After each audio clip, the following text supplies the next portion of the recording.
everybody, tonight we are debating flat earth versus globe earth, and we are starting right now.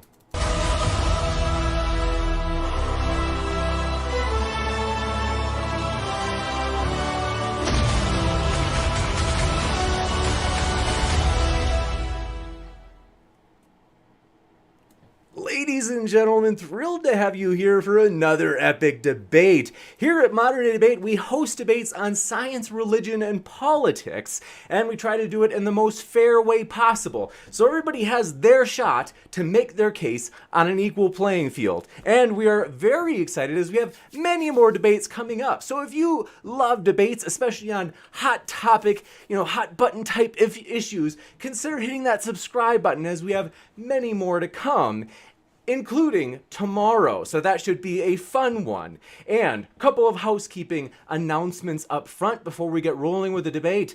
Very excited, folks, to mention a couple of things. First, actually several things. So first, you'll see on the far right side of your screen, right?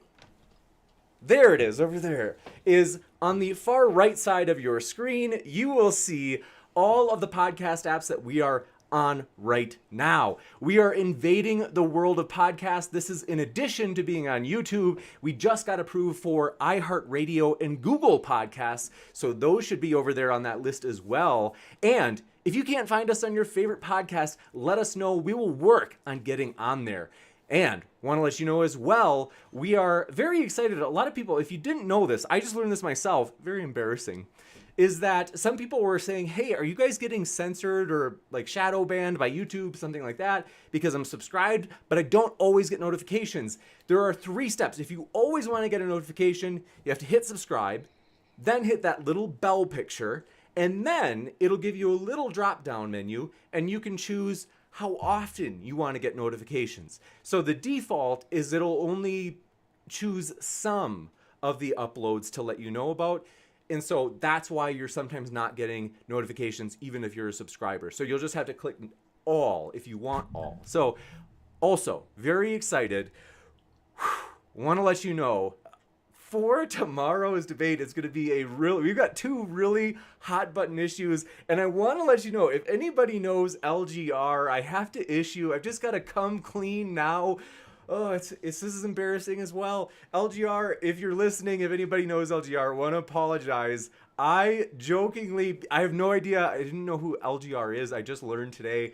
I used LGR's picture in a thumbnail thinking that it's just a person who would never see it anyway, and it was never meant to be a personal jab. So just want to let you know that if you're out there, LGR is a total mistake, was never trying to infer, or I should say imply, anything about you or anything like that. So I have put myself in that thumbnail instead. And with that, we are excited, folks, as this is going to be a fun one. We're going to have Austin going first with a 5 to 10 minute opening statement, followed by Tom, and then open discussion. We'll have Q&A at the end, so feel free to fire your questions into the old live chat. And with that, let's get right into it. So, thanks, gentlemen, for being here. It's a true pleasure to have you, both Tom and Austin. So let me first just say thanks and welcome. We're glad you're here. Glad to be here. Thanks. Absolutely. So, with that, Austin, the floor is all yours. Thanks for being here. Cool. Yeah, I didn't make a presentation or anything, but I will break it down. Hopefully this will be paid attention to. It'll save us some time. It'll be a productive conversation. So one thing I always say before I debate, which always gets overlooked every time, is when you make a positive claim, you have the burden of proof. The globe earth makes positive claims and portrays them to be definitive reality.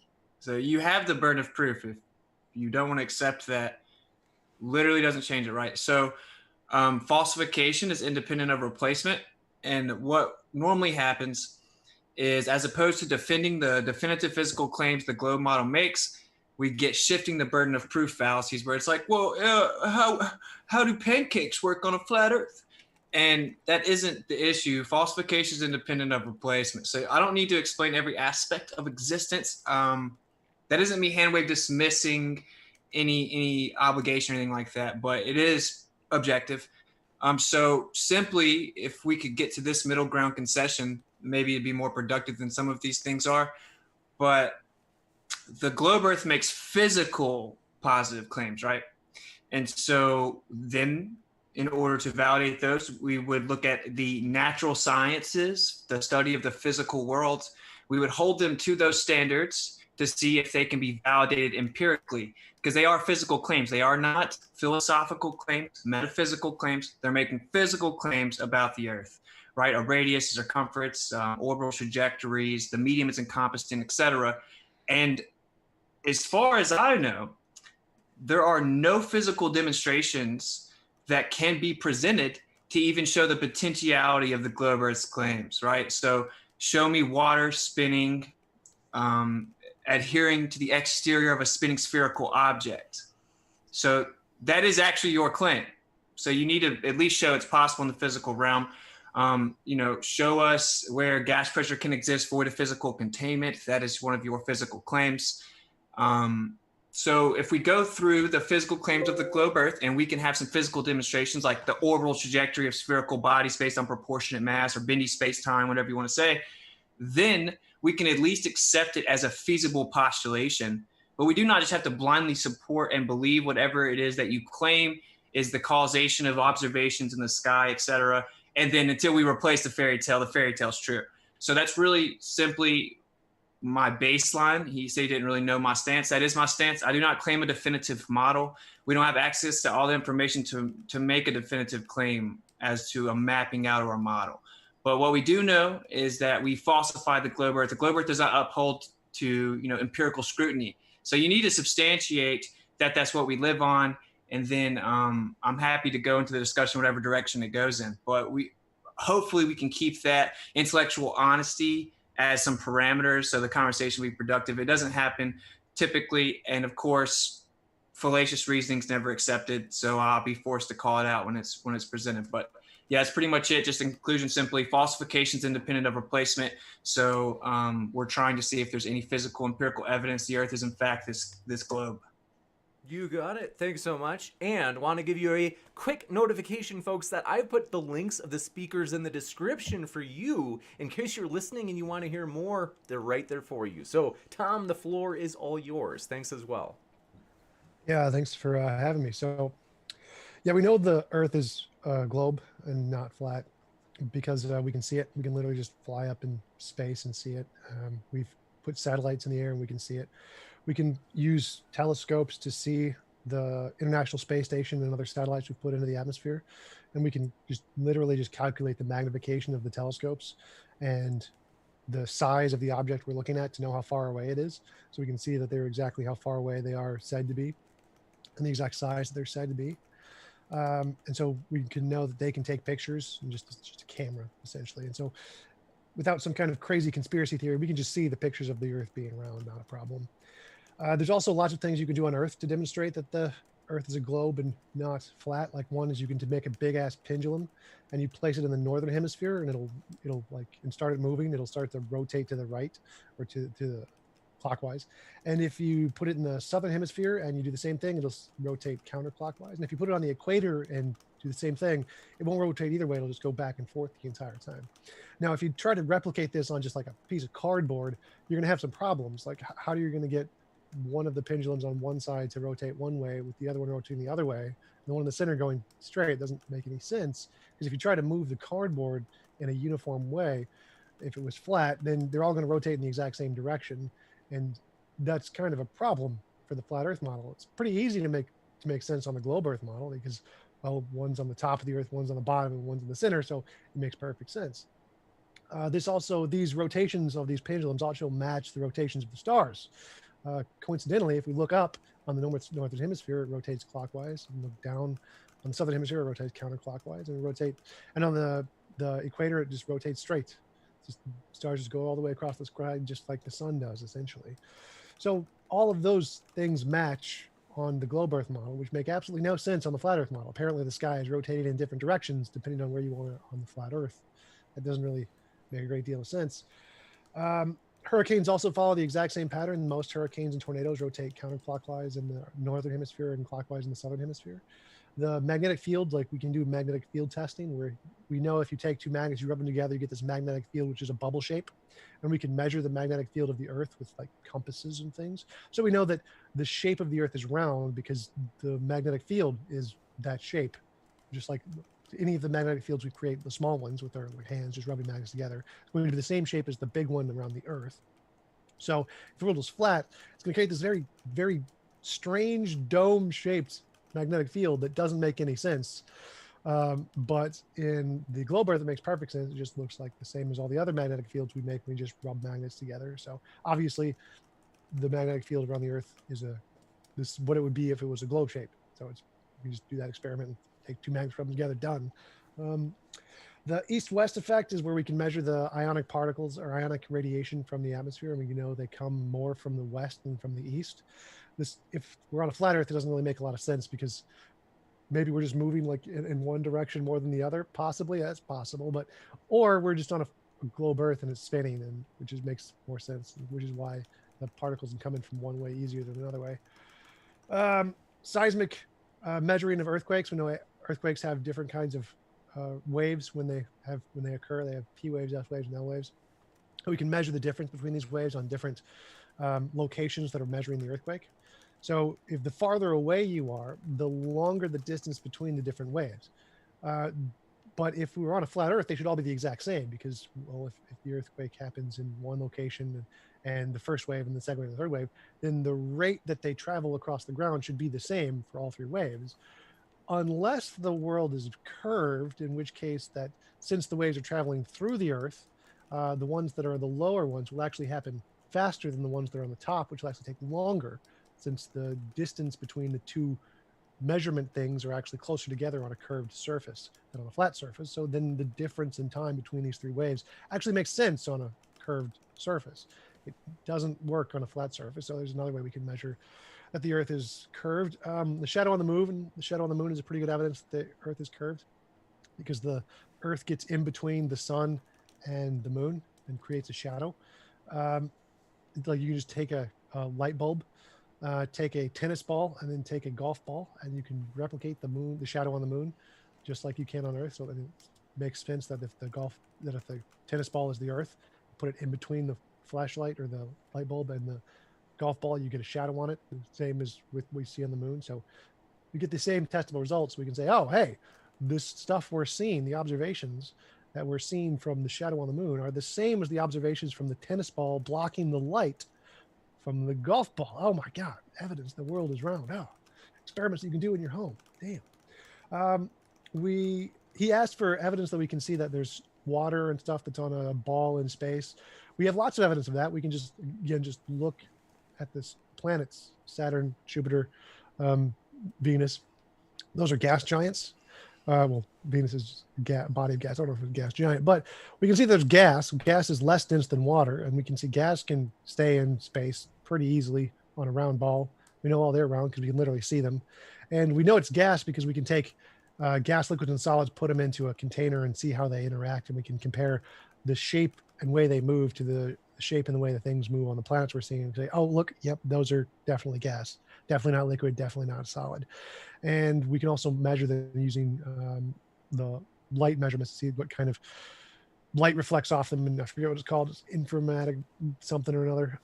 So we can see that they're gas and they're on a ball in space. Not a problem. So we can literally see that this happens. So it makes sense to say, hey, if it's happening there and all of those other planets, it's also probably happening here on our planet. That makes sense. Another way we can test that the Earth is round is we can see the Eidphos effect, which can measure the rotation of the Earth. It measures, like we can say that the center point of rotation of the Earth is underneath the ground somewhere, not on the surface. So it can't really be flat because it has to be rotating around a point beneath the Earth, unless the flat plane is kind of going around like this, something, and the flat Earth is rotating around a big empty space instead of an actual ball, which just means that the world's round. You can build a neutrino emitter, like neutrino emitters. If you have enough money, you can build one or build two on two different sides of the planet. And in order to send a signal from one to the other, you have to shoot it down through the Earth. If the Earth was flat, you'd have to shoot it straight. So we know that the world is round because in order for the neutrino emitter to send a signal to the other neutrino emitter, you got to point it down, not straight. We can measure the difference in gravity on different parts of the world. So if we are standing at the northern hemisphere, the southern hemisphere, the gravity is actually measurably less than if we're standing on the equator. If we're standing on the equator, it's more. If we're standing on the northern hemisphere, the southern hemisphere, the gravity is measurably more than if we're standing on the equator. If the flat Earth model is true, that makes no sense unless gravity affects just the middle part of the Earth different than the edges. I don't know how that works. But if we're on a globe, it makes perfect sense because the globe is spinning like a baseball, and we can just take a baseball, spin it, and then you add like a little needle with a string on it, and you can actually see that the string is actually going around further if it's in the middle of the spinny part of the ball, and it's not going around as much to the top or the bottom. So we can test that on Earth. Just take a baseball, stick a needle in it with a string, and you can, oh, hey, we can replicate what we see about the measurement of gravity on the Earth. Easy. Another way to test the Earth is round. You can just buy a plane, fly straight in a line, just pick a direction, fly exactly straight in a line. And if you fly for 40,000 kilometers, you'll end up exactly back where you started. That I don't think is physically possible on a flat Earth unless you have like some kind of Doctor Who teleportation devices. Not really possible. Another way to measure the Earth is round is that the Earth's poles move. Like the magnetic poles can move. They do move, and we can measure how they move. And they move in a big spirally shape. Wonder why that is. Like if the Earth's flat, then why is the magnetic pole moving in a giant spirally shape? Must be something that's traveling in a spherical shape to do that. And so either there's some kind of sphere below the Earth causing the magnetic thing to be there and spinning in a circle in a ball shape, or the Earth is a globe. I mean, that's Earth globe makes a lot of sense. The Sagnac effect is another one which measures the rotation speed of different points on Earth. You can like go to the point of Earth and then measure the speed of rotation. And at the North Pole, it's a 0 essentially. And if the flat Earth is right, then the closer you get to the South Pole, the faster it'll get. The speed of rotation will increase. But for some reason at the equator, it increases up until the equator, and then after the equator, it starts to decrease, go down. So either the middle of the Earth on the flat Earth model is spinning faster, and the outside of the Earth is spinning slower, like a lot slower, like in the opposite direction to get 0 rotation, or the world's a globe. That makes more sense. The Eratosthenes experiment proves the world is a globe. It's just building big pillars straight up in different locations to show the shadow effect of the Earth, which can be measured to have a different predictable result. If the world is flat or round, it's definitely round. We can also show the world is round from looking at supernovas, like supernova 1987A. And it is not as far away as other things in the universe, but it can only be seen from the southern hemisphere. So if the world is flat, then everyone in the world will be able to see it. But because it's only seeable from the southern hemisphere, that means that it can't be flat. It means that some part of the world is curved away from the others, since we can see things farther away from the other locations. So it doesn't make any sense to say the world's flat. There's also a bunch of other things. You can just go to 100 proofs that the Earth is a globe. Don't take it on faith, and that would be sufficient. Want to say thank you very much, both of you gentlemen. We'll jump into the open conversation mode. And want to let you know, folks, no matter what walk of life you are from, whether you take the globe position or the flat position, we really do hope you feel welcome here, as we really do want to be as nonpartisan and fair as possible. So with that, we'll jump into this conversation. The floor is all yours, gentlemen. I'm sure this is going to be an exciting one. Yeah, actually, I'd like to start. I wanted to mention his introduction. Yeah, he's right. A negative position doesn't hold the same burden of proof as a positive position. So if he's just saying, like, if he's an aglobist, where he's saying he doesn't think the world is a globe because the evidence doesn't support it, that position would not be the same as saying the world is flat. If you're saying the world is flat, that's a positive claim that holds a burden of proof that you need to substantiate. The title of the debate was like globe or flat Earth. So if he's not actually defending the flat Earth and he's just saying the globe Earth isn't supported by evidence, those are two different claims. And I just want to be clear, are you just claiming the aglobist position, not the flat Earth position? No. Well, if the Earth isn't curved anywhere, then it's flat. Flat's a general description. It's not a shape. So yeah, I'm saying the globe Earth is falsifiable. You have the burden of proof to prove that. My only positive claim is a general description of the surface being flat. which I can't substantiate. It's void of physical obstruction necessitated by the rate of curvature of your globe model. But also, just to respond to your whole introduction real fast, in short, no, there's not one single physical demonstration that you presented out of all of that shows physical claims. You did things like point to the sky and said, since we know that Jupiter is a gas planet or something, a gas in a vacuum, since we know what the sky is based on what we said it is and assumed it is, that's how we know the Earth's a ball. In addition, you said something about a magnetic field wouldn't work on a flat Earth. What? So you can look at the magnetic flux mapped up over a plane, and it goes around the center of the plane. And in fact, they have toroidal manifestations. The Earth could be an inertial plane. You're presupposing nothing below it. No. So if we take two magnets, forgive me for interrupting. I'm so sorry about that. We do have a volume difference to where if Austin, if you're able to help me by turning yours just a bit down, and then Tom, if you're able to turn yours just a bit up, and then I think we'll probably be at about equal. Thanks for that feedback, folks, in the chat. Appreciate that. is that better? Hopefully. Yeah, turn mine down a little bit. Yeah, you're about the same. Austin, you're slightly louder yet, but thanks so much, guys. Appreciate that. Is that better? Testing. Absolutely. Perfect. All right. So yeah, the magnets thing is that if we take two magnets and we rub them together, we get a magnetic field, and we can measure the shape of the magnetic field. We can see what the shape is. Toroidal. Yes. So if we look at that on a flat Earth, and we can measure the actual shape of the magnetic field on the Earth. We can just use compasses and other devices to show what the shape is. And if we map that out onto a flat plane, then the shape isn't the same as when we're rubbing two magnets together. It's like if we rub two magnets together and then it starts to bend, it's not even. So if the magnetic field around the flat Earth, if the Earth is flat, then the magnetic field is a completely different shape than every other magnetic field we make when we rub it together. That's patently false, dude. That's patently false. How so? Actually, you don't have to rub magnets together, right? Like, you can take... Okay, Austin, if you're able to turn yours up just a bit, it's maybe a bit too low. Is that... All right, we'll get there. Okay, so again, the shape of the magnetic field is demonstrably different than if the world was flat. How is that wrong?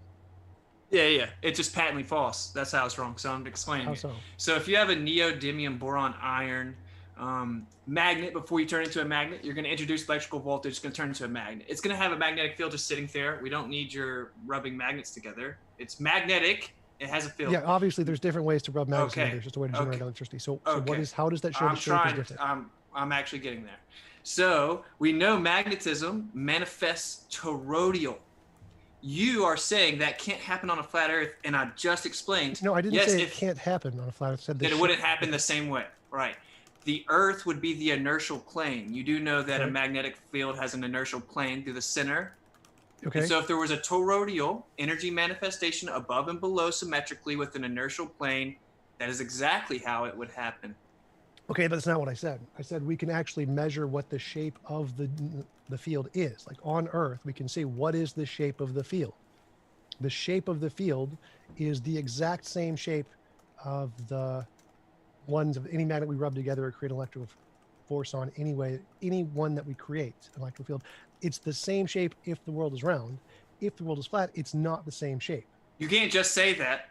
You're taking the magnetic data, wrapping it around the presupposition of a spherical Earth, and then you're telling me that it matches, and you're saying it couldn't work on a flat Earth. I just explained how it objectively can work on a flat Earth, and a magnetic flux goes perfectly around the center of a plane. No, you didn't. So again, if we're on the planet, we can measure where the gravitational or the magnetic field is actually traveling. We can measure where is the North Pole, where is the South Pole, and we can say, well, what is the shape of the magnetic field around the Earth? We can measure it. We can use magnets and compasses to actually say, well, where is the magnetic field? But where do the curves go? what is the shape of the field? Now, if the world is flat, the shape is a bunch of bubbles, a bunch of up and down bubbles in random places on the Earth. That's what the shape is if the world is flat. If you curve it out like a ball, then it makes perfect sense. It looks exactly like every other magnetic field that we have. If you measure magnetic fields with compasses, and then you measure magnetic fields with compasses, and then you wrapped it around a ball. No. So yeah, that's what you're saying. The world is flat. we can measure what the magnetic field is. And if the world is flat, then the magnetic field has these big bumps in it for no reason on the world. If the world is flat, and why is it going up and down here for no reason? It doesn't make any sense. Well, it's all manifestations within the overall toroidal magnetic field, and the Earth is the inertial plane. So again, if we look it does mean something. No, because again, if we look at every single magnetic field, the small ones that we create with magnets, they have a very specific shape. There's a big bump over here. There's a big bump over here. There's a toroid, dude, yes. Yeah, so it has this shape. Now on a flat Earth, there's a problem because we can see this shape on the world. We can measure this shape on the world, but it's kind of like this. There's a problem because now you have magnets everywhere. There has to be a magnet on every single point on the planet, different magnets to create different fields in order to explain that. Or the world is globe. Okay, well, you'd have to cite to me where you took compasses and measured the magnetic field, and that it wasn't part of a bigger manifestation. I don't need to cite that. It's obvious. Well, because compasses don't measure magnetic fields. Yes, they do. So we can move on. I've made my point. No, I'm not going to move on. I just disproved your argument. You haven't cited it. You're making a broad claim. I don't need to cite anything. I just disproved your argument. No, you did what I prefaced the argument, the debate by saying you can't shift the burden of proof to a straw man model and tell me since you don't understand. No. I didn't straw man anything. So again, the argument is that if we look at a magnetic field, it has a shape, a particular shape. If we measure the shape of the magnetic field around Earth, it also has a shape. And I asked, how do you do that? Can you cite it? You said compasses. That's patently false. Lots of different ways. Compasses. Not with compasses. So you're an idiot. So again, that's just one way to measure a magnetic field. I'm an idiot. To the north, okay. Points to the south. Yes, that's what compasses do. They measure the magnetic field. That's what they're reading. Well, yeah. Well, yeah, they point. Do you want me to explain to you how a compass works? They point north. They don't measure the magnetic field. Oh my God, you're an idiot. If it points north, then it's reading something to point north. Is it? Okay, so now you know the central point source of the magnetic toroidal manifestation. It has an inertial plane that could act as the Earth. Military declassified documents, assuming electromagnetic. Let me respond. You have to keep cutting me off. You have to keep cutting me off. Let's hear from electromagnetic propagation over a flat Earth, assuming a dielectric plane, and used for practical usability for direct energy weapons. So you're saying that when it comes to practical usability, that assumption's utilized, but the reading of the magnetic flux itself isn't consistent with that. And I'm asking you to cite it, and you're just saying you don't have to. Okay, well, fair enough. We can literally measure the shape of the electric field. We can literally measure the shape of electric fields on small magnets. If they're the same, which magnetic fields are magnetic fields, they all have the same shape, then there's a problem for your model. Because on the Earth model, there's these funny little donut-shaped bubbles everywhere. Whereas on the globe model... What Earth model are you talking about? Just if the world is flat and we are measuring what the shape of the magnetic field is, and we assume the world is flat, and we apply the shape of the magnetic field to a flat Earth, then you get all these bubbles. There's a problem. Wouldn't you have to know how big the Earth is? No. You wouldn't have to know. So how far out are you measuring this magnetic field? Where does it stop being measured? How do you apply that proportionately to land layout?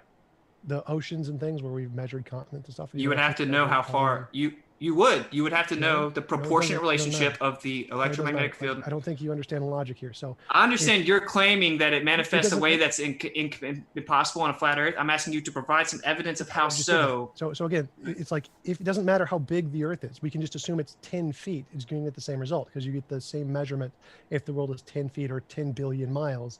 Wherever the points are, but we're measuring, no matter how far away they are, you still get the same shape, a bubble shape. Which is the problem because it's not the same shape as the magnetic fields we see in the magnetic. The magnetic flux is measured in a revolution. Would you agree? It rotates. Magnetic flux? Flux is a change.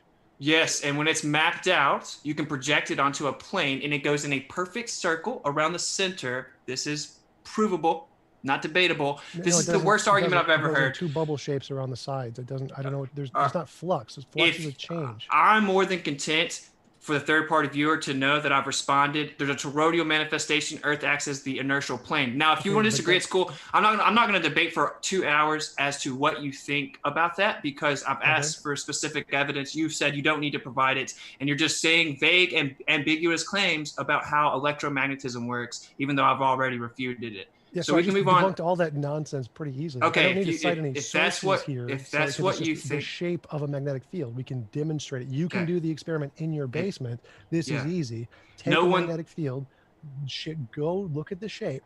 Then you can just measure the magnetic field around the Earth and then compare the two shapes. You get a problem. One is these funny little bubble shapes if the world is flat, and the other one is, oh, it matches the exact same shape as every other magnetic field we see, which Okay. is if the world is a globe. So we Okay. can prove that this flat Earth nonsense is complete garbage and that it's Okay. pretty much Yeah. round. Well, that in part is what's being challenged. No one's disputing toroidal manifestation. If you would like to provide evidence as to how that is actually the case. Manifestation has nothing to do with the topic. Hold on, let's see. You brought Let's up how you could see it in a local demonstration. You could see it and then go apply it to what happens on the Earth. That's what you just said. I'm not disputing the first part. It's well known and established how magnetic fields operate. I'm saying, can you provide evidence to your additional claim that it doesn't work on a flat Earth? You just saying it means nothing. You're sitting here saying it does this. It wouldn't work on a flat Earth. It's not. Okay. Again, personally, I'm not going to keep on going in circles with you about it. This is pretty simple. Like if you, the third party knows. The third part. If you're too dumb to understand this, if you take any object, just draw a triangle. You can draw a triangle on a flat plane, and you can draw a triangle on a circle plane. They have different properties. Like the angle size on a triangle in a flat plane is 180. The angle size on a circle, a ball, is greater than 180. So drawing the same shape on a flat plane and on a circle makes them different. They are different properties now. So if we can measure the shape of the magnetic field on just a magnet that we hold in our hands, and we draw that on a flat Earth, it's a different shape than if we draw it on a round Earth. Does that make sense? Well, it's just patently false. I've already addressed it. How if you have you looked at a ferromagnetic? Have you looked at a magnetic field through a ferro? Explain to me how that is false. Well, you're really bad about cutting people off, dude. If you look at a magnetic field through a ferrocell, you will see there is an inertial plane through the center. If you want to dispute that, go for it. Can we please move on to the fact that no, we can't move on because you can't prove your globe Earth, so you want to divert. I've already proved it. I'm asking for clarification. How is it not true? Like, do you understand that if I draw a triangle on a flat plane and I draw a triangle on a circle, they have different angles, right? They're different shapes, correct? Yeah. So if we draw the shape of the magnetic field that we measure around the Earth, and we can draw that on a flat plane, and we draw it on a round plane, they're different shapes, just like the triangles. What's a round plane? It's just a round sphere. Okay. That's redundant. We get it. Okay. I am asking you to provide evidence. Question. Stop I'm asking you. You said they measured magnetic field with compasses and it does this on a flat Earth. I promise you're stupid. I'm sorry. You're not answering the question. Some of us don't operate at that low of a level, dude. Stop your gibberish. Answer the question. If we draw a triangle on a flat plane and we draw it on a sphere, they're different shapes. So if we measure the shape of the magnetic field around the Earth and we draw it on a flat plane and we draw it on a round sphere, you get different shapes, don't you? Just like no, because the plane is the middle of the magnetic field for the 20th time. You're so dumb. Okay, there's your response. Everyone knows your response is an ad hom. Now can we move on? Center of the field. If the plane is the center of the field, then you have these bumps going up and down on the center of the field because you measure different rates of. Yes, you have different flux of energy within the overall toroidal field. Which means you get different shapes, just like the triangles. You don't seem to be following. If you call me dumb, that's your. Okay, fair enough. We'll let you go with that one. So it's great opener, dude. Great opener. So it's really easy. Like if we're standing, like if me and you take a compass and we both go north, if we're standing in the northern hemisphere, we're going to get closer together every time. And if we're standing in the southern hemisphere and we go south, we're going to get closer together every time. If the flat Earth was right and there's just one kind of northern center somewhere, then if we go south, we're going to get farther away from each other no matter where we go, which is demonstrably false. So we know the shape of the magnetic field around the Earth has to be different on a flat Earth than a globe Earth, because in the globe there's two centers, and in the flat Earth there's not. So there the globe Earth is a fairy tale. So here's the deal. Can we move on, please? Because I've already presented my argument. I've presented my argument articulately more than once. If anyone wants to go fact check what I said, please do. If he offers citation, I'd be happy to look at it, but he won't. So anyway, I just think it's fair. I think it's fair. I think it's fair. You made tons of claims in your opener, and now you've honed in for however long we've been doing this on one where I immediately responded.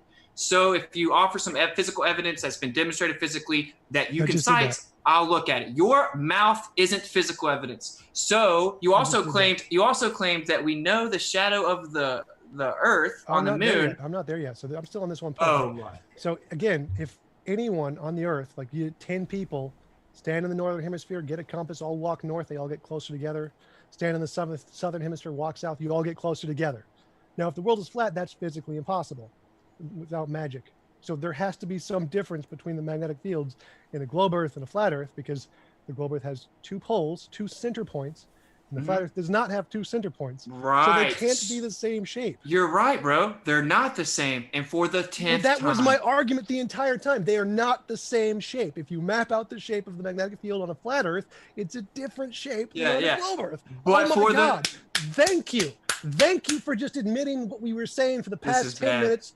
Idiot. This is bad. For the 10th time, you're right. They wouldn't be the same on a globe Earth and flat Earth. Yes. Obviously, they're different. Oh. The center, if the center is the magnetic source, the Earth is the inertial plane. The field emanating from the center will go above and below said plane. This is provable through Ferrell-Sell's observations of magnetic fields. You don't have to understand it. Can we move on, please? So you just admitted they are different. If you draw it out on a flat Earth and you draw it out on a globe Earth, they're different. Oh my God. Thank you for admitting what I've been saying for the past 20 minutes. So because we know they're going to be different shapes on a flat Earth and a globe Earth, we can actually compare the 2 shapes. Like if the world is flat, you draw out the shape. Does it look like the same shape as the magnets we're holding in our hand? No. Yeah. No, that's remember different shapes. They have to be different shapes. Remember? Efficacy of application of the data of the magnetic field is in question. If you would like to provide it, I will look over it. I guarantee you won't provide it. I talk to Globers daily. You will never provide it. You're just talking, making claims. Can we move on, please, to physical demonstrations? I just did. No, you didn't. No, you didn't. Okay, what? Okay, you just provided 7. Are you claiming you just provided scientific evidence for the Glober? I provided a scientific test you can do. Yes. Okay, so what was the hypothesis? The hypothesis is the world is round, not flat. Okay, what independent variable are you manipulating? I'm not manipulating any independent variable. So, then that's what science is, bro. You have to have a cause that you are substantiating. Independent variable in science means a variable that can change under certain conditions that is independent of the experiment. So that's not what it is. So what I'm doing is I'm saying I'm going to have a hypothesis, make a testable prediction, confirm the testable prediction. That's what I'm doing. So I'm saying if our world, if there's a magnetic field around the Earth and there's a magnetic field around a magnet, and those magnetic fields all have the same shape generally. And so if the magnetic field around the Earth and the magnetic field around the magnet have the same shape, and we can map out the magnetic field around the Earth, and we can draw it, like if the world is flat, we draw it, it's going to get a different shape than if we draw it if the world is round. So when we haven't measured anything, we're just saying, if the world is flat, we're going to draw what the magnetic field looks like. And if the world is round, we're going to draw what the magnetic fields look like just by what we're measuring the shape of the magnetic field to be. Right. So, this is measurement isn't science. Description of the Earth isn't science. Measurement is literally one of the things in science. No, it's literally an abstract description inherently by the definition. Is not abstract. Let's give Austin some time as well now. We'll go back to Austin. Again, I'm just saying, well, what I'm saying is, yes, math is by definition abstract. It's used to describe. Yes. It is very useful because we can use it to replicate things. Measurement we gotta. It's okay if you wanna rebut him after, but we have to give him let's give him a little time to kind of get his case out. Sure, and to just go ahead and address it. Measurement isn't math, was your claim. Yes, it literally is. Now, the difference is you're taking a literal physical material demonstration and you're measuring it. Fair enough. That doesn't mean that the material isn't real, but what you have there as the measurement is just a metrical representation. It's just a description. Science explains things. Math describes things. So you're telling me a description of what you think the magnetic field should look like, and you were conflating it to scientific evidence. And I'm trying to get to the heart of the issue. Can we get some physical, scientific evidence of the globe? I'm not saying what the shape should be. That's not what I'm saying. I'm saying if we take the actual shape we know magnetic fields are, like the magnetic fields in our hands, we know what the shape of the magnetic field is. This is a measurement. We're measuring the thing. This is science. This is not an abstract description. We're taking the actual magnetic field around a magnet and saying, this is the shape of what a magnetic field looks like. And then we measure the magnetic field around the Earth. We can test it in lots of different ways. And we take that data and we draw it like as if the world was flat. You get a different shape than the magnet rolling in our hand. If you draw it around the globe Earth, you get the same shape. So that's all measurable. That's not like an abstract there. That's just, we can say, here's the data for the magnetic field around a magnet. Here's the shape. Here's the data for the magnetic field around the Earth. Now, if it's flat, you get a different shape than the magnet in our hands. You're comparing the two. That's called science. Yeah. No, it's not. When you map things out, that isn't science. You are the question of the debate. You're begging the question. and then you're taking the model, which is a begging the question fallacy and a reification fallacy and a magical. It's literally not science. Models aren't science. And you are you're taking the data based on the confinement of what you say the land is, and then you're mapping it out on the spherical assumption. I'm asking for physical empirical evidence of the spherical assumption. No, I'm not making any assumptions here. I'm assuming. So the best you have is inference. You have no physical evidence. No, I'm taking both. You take both hypotheses. You say if the world is flat, you take the data, you draw it as if the world is flat, because we see the data, we draw it out as if the world is flat. We're not like making an assumption that this is how it would look if the world was flat. We're saying we can actually measure the magnetic field and of different points of like what is the magnetic field at different points on the Earth. So if the world is flat, then at this point the magnetic field is this, at this point the magnetic field is this, and this point the magnetic field is this. We can literally just draw it out if the world is flat. It doesn't really matter what shape you get, it's always going to get the different wrong answer. So this is not just like inference. We're not just assuming what the magnetic field might look like if the world is flat. We're saying here is what we know the magnetic field looks like. And if the world is flat, we can draw out what we know it looks like in reference to the surface of the Earth. Is that entirety of the magnetic field what you drew out? Is that the entirety of the measurements? Is that the entirety of the field? No, there could definitely be more. Exactly. You don't even know. So what are you presenting? What is that? You're presenting a guess, dude. No. Again, I'm only presenting the stuff we've measured. So the stuff but we don't know what the entirety of it is. Right, there could be all kinds of bubble shapes outside of there, but that doesn't in any way help your case. No, it could, because if it has a bigger manifestation and there's flux within, but it's toroidal and there's an inertial plane, that would work perfectly on a geocentric stationary plane. And the military documents substantiate what I'm saying, and you've cited nothing, and you're just speculating. No. It doesn't. There's no like bubble shapes in the middle of a magnetic field in one we're holding in hand. It doesn't happen. So if there's bubble shapes in the flat Earth one, and then other stuff on the edges, that's still a problem. You still have this bubble shape in the middle of the magnetic field that doesn't work because it's not anywhere in any magnetic field we see. So that still doesn't work. So if we're just using the stuff we've measured, there's a bubble shape in the middle of the magnetic field, which is not possible in any magnetic field we've seen, which is a problem. Okay, so the stuff you measured, do you have to then apply it to terra firma? You don't apply it to anything. You just say, if you take this shape and you draw it out from the surface of the Earth, say, well, here's the magnetic field we measure here on the Earth. Here's the magnetic field we measure here on the Earth. And we just take from the surface of the Earth, we draw what it looks like from the surface of the Earth, and you can change the surface of the Earth, the shape, to see, well, what would be the different shapes that it's going to produce. So you're not really applying it to anything. You're just taking the shapes and measurements and just referencing it to the surface, regardless of whether it's flat or surface. Referencing it to the surface was how you ended your response, and my question was about terra firma, but you said no.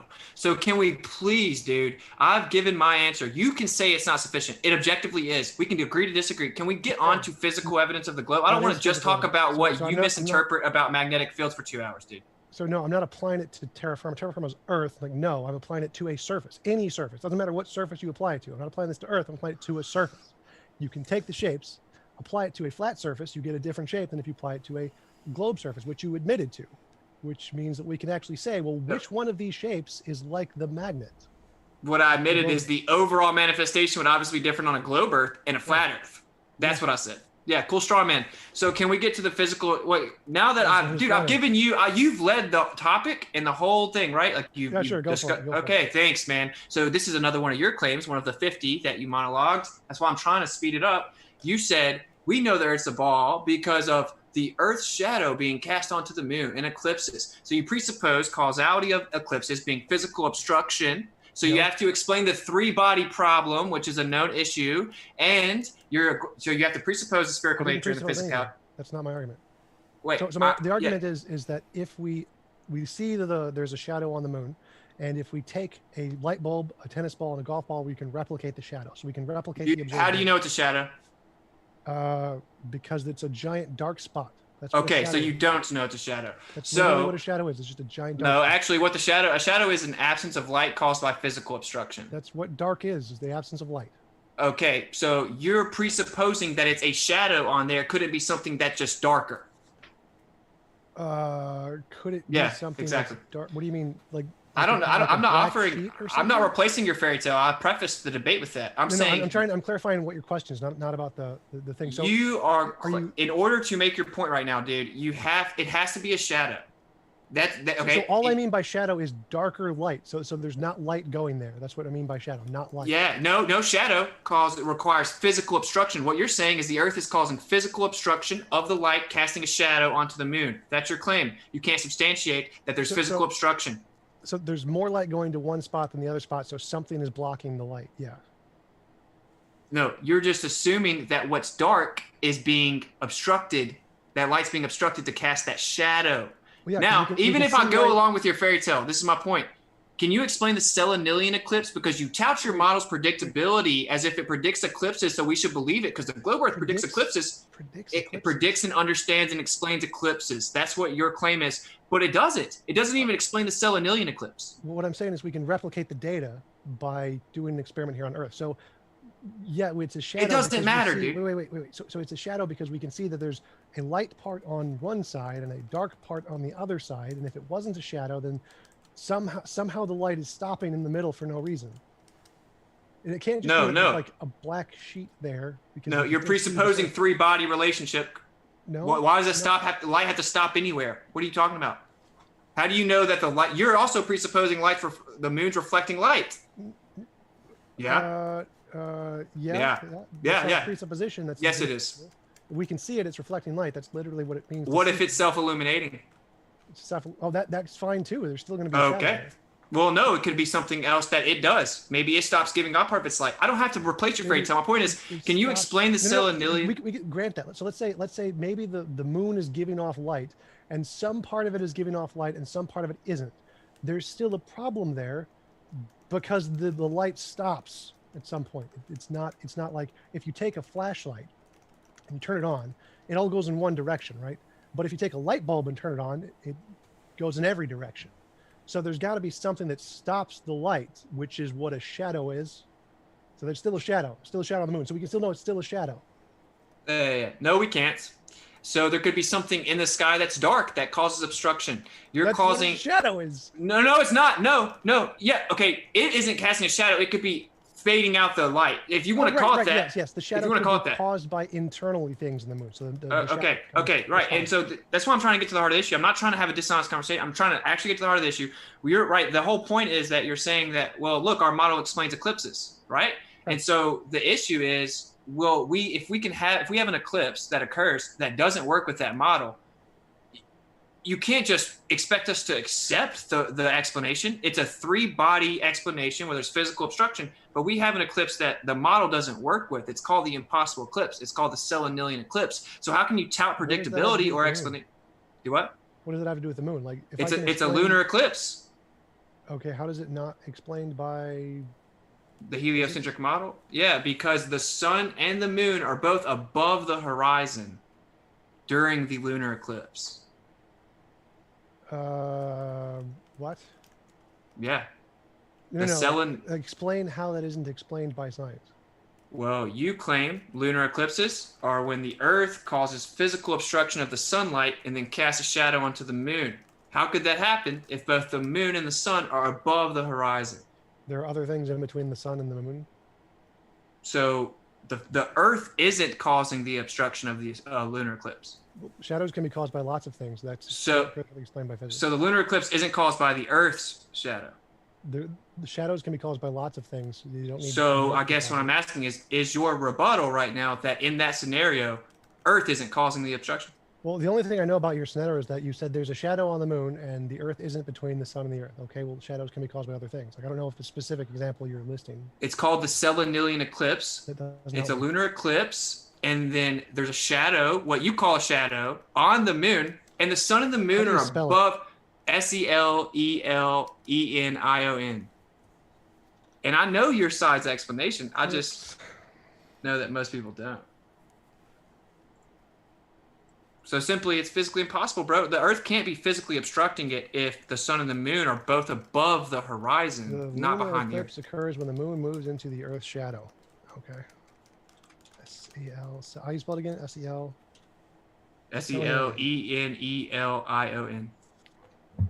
The stellanillion or stellanillion occurs when both the sun and sun and an eclipsed moon can be observed at the same time. This can only occur just before the sunset or just after the sunrise, when both bodies will appear just above the horizon at nearly opposite points in the sky. This arrangement has led to the phenomenon being called the horizontal eclipse. Typically, a number of high tides, high ridges undergoing sunrise and sunset can view it, although the moon and Earth's umbra, both the sun and the eclipsed moon, can be simultaneously seen because atmospheric refraction. Oh, okay, that's how it's done. Okay, so we showed you live time for the viewer. This is how you go about what you think. You just read what Google said, and you said, But "Oh, you said that's it how can't it's be done." explained, right? Like, Well, I'm that's about an to explain why it doesn't explain it, but I'm just making a point. You just automatically believe that because you're presupposing that you know the Earth is a ball, and that's the issue. If you never look at it honestly, you'll... So you just said it can't be explained. Like whether or not the explanation is true or not isn't relevant. If it can be explained, that's no, the it can't. explanation. It can't though. I'm about to explain. Okay, go for it. So that's the official explanation. Yeah. But it isn't the entire explanation, unfortunately. So we have the sun and the moon above the horizon. What you just read claims they're not actually above the horizon. They're actually both below the horizon. But they refract up above and just appear like they're above the horizon. Yep. What about the shadow? How does the shadow refract? Can shadows refract? Shadows are a lack of light. So the lack of light and the actual light on the other side are refracting the same amount, because there's light going in one way, a lot of light going in one way that reflects off the moon and reflects back, and not as much light going reflecting off the other side and reflecting back. And that light on one side and the lack of light on the other side are both reflecting the exact same rate. So like there's not an issue there. Yes, if you have like particles on one side that refract and they don't refract on the other side, you get a shadow. It's like if you take like an image, a piece of paper, and you cut out a shape in it and you shine a light bulb through it, the light through the image is going to refract uniformly. So you're going to still get the same image on both sides. Like yes, shadows and light are going to refract the same because it's all just light. No, shadow's the absence of light, though.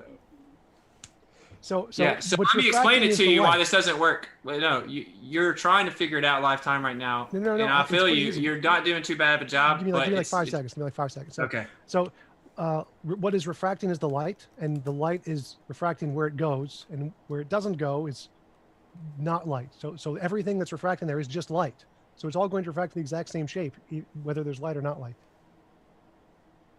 Okay, so here's the deal. If the ball's here, and the sun's here, and the moon's over here, they appear above the horizon, but they're not actually. And then the Earth's causing the obstruction. The obstruction is what causes the shadow, right? That's what makes the absence of light. But then that absence of light also has to get lifted and refracted with the other two celestial bodies, and shadows cannot refract. That is a property of light. I think I see what you're saying. So the Earth and the moon, like the Earth is in between the sun and the moon, and the light from the sun hits the Earth and then creates a shadow on the moon. Some of the light then gets refracted above the Earth. Not all of it. It's not every part of the entirety of all light that's being refracted. It's just some of it.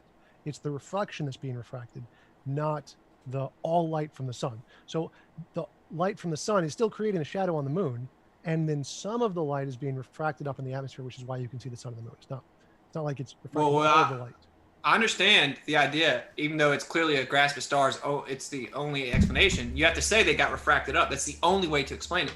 But dude, that doesn't explain why the shadow moved too. It simply doesn't. It doesn't, because the shadow requires physical obstruction to cause the absence of light. It itself cannot refract. It's nothing in and of itself. It's a privation. It's a very big issue for the globe model. It doesn't necessarily disprove the globe model, but to go around and tout the globe model as if it's perfect and makes perfect predictions is pretty laughable. It literally doesn't. It's still a working model.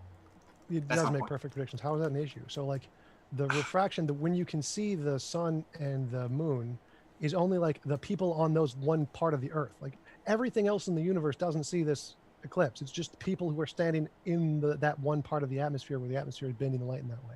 So the shadow on the moon doesn't see the eclipse. The sun doesn't see the eclipse. Only people standing on Earth in the atmosphere see the eclipse.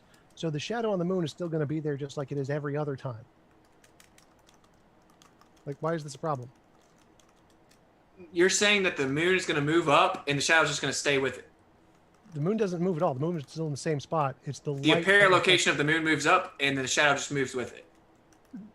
What are you talking about? So the moon is still the same spot, still the same as it is every part of the year. It's not like so the image of the shadow is being refracted up with the refraction of light. That can't happen. It's the absence of light. So it can't be geometrically predicted. I think I made my point. So light is reflected, and so if there's a lack of light, that's also going to be refracted at the exact same rate because it's just less photons. It's less Okay, light. so absence of light can be refracted. Absence of light is just less photons. So less photons and more photons are both going to be refracted at the same rate. Okay.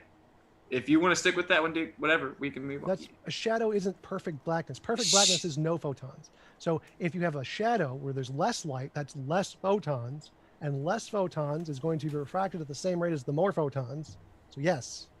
Okay, so the shadow it does still have light. We can only see a bit of the light, Right. and it gets refracted proportionate up to the moon.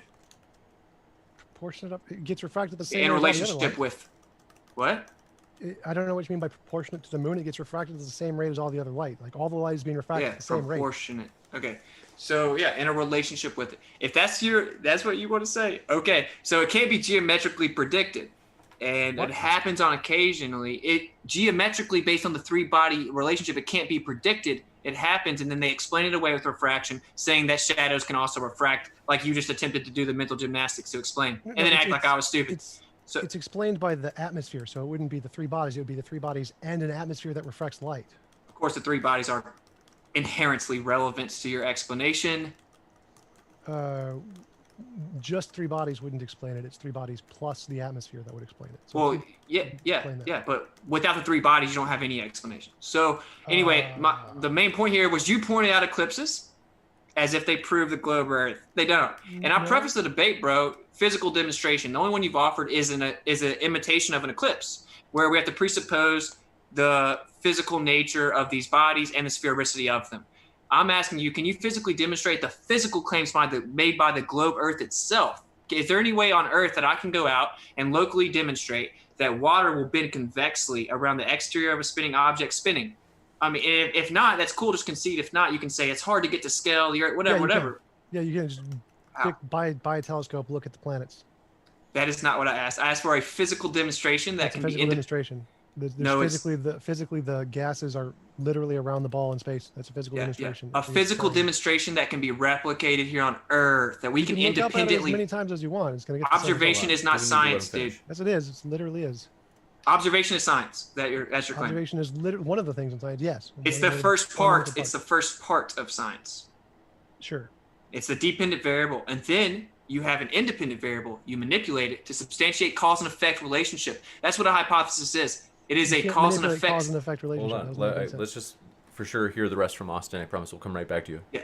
Yeah. Verify cause and effects relationship by manipulating the cause.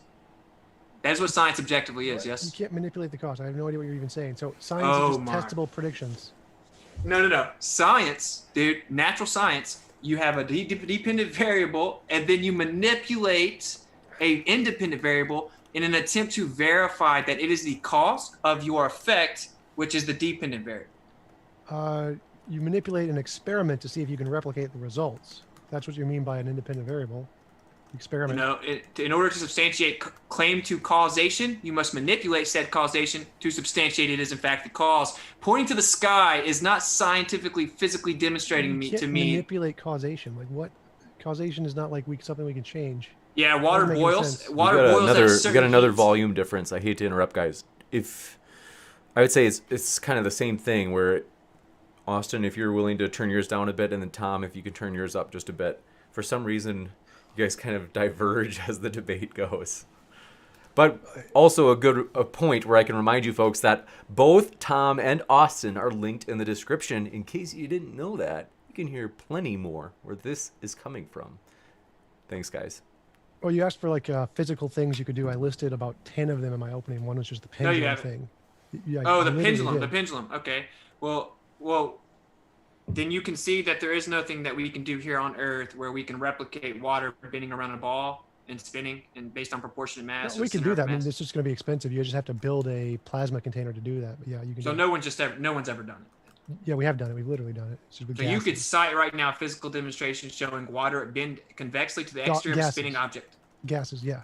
Okay, well, we're talking about water. Gases are less dense than water, so it's Yeah, that's even more of a problem for you because you're saying that the immensity of the density of the oceans are bending convexly based on proportionate mass. Bending convexly. Yeah, around the tides. No, no, So no. The water overall bends around the ball. It's okay, dude. The answer is no. I've looked for it. There's nothing such thing. yeah, we can literally demonstrate that happening. Like we've done gases, we can show gases can be contained in a plasma container. Every nuclear reactor does that, so not a problem. Okay, so now We you're can put not. water in it if you want. It's just going to turn into a gas because we're using high energy stuff. Yeah, yeah. So water can't bend convexly around a spherical object using just gravity. At least it can't be physically demonstrated. Let me clarify here. So Simple. the gas goes around the water and covers it and contains it like a bubble. So there's gas is a bubble, and the gas holds the water there, right? Does that make sense?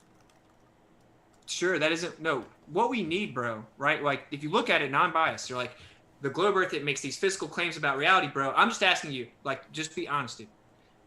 The water has to go to the outside of the ball.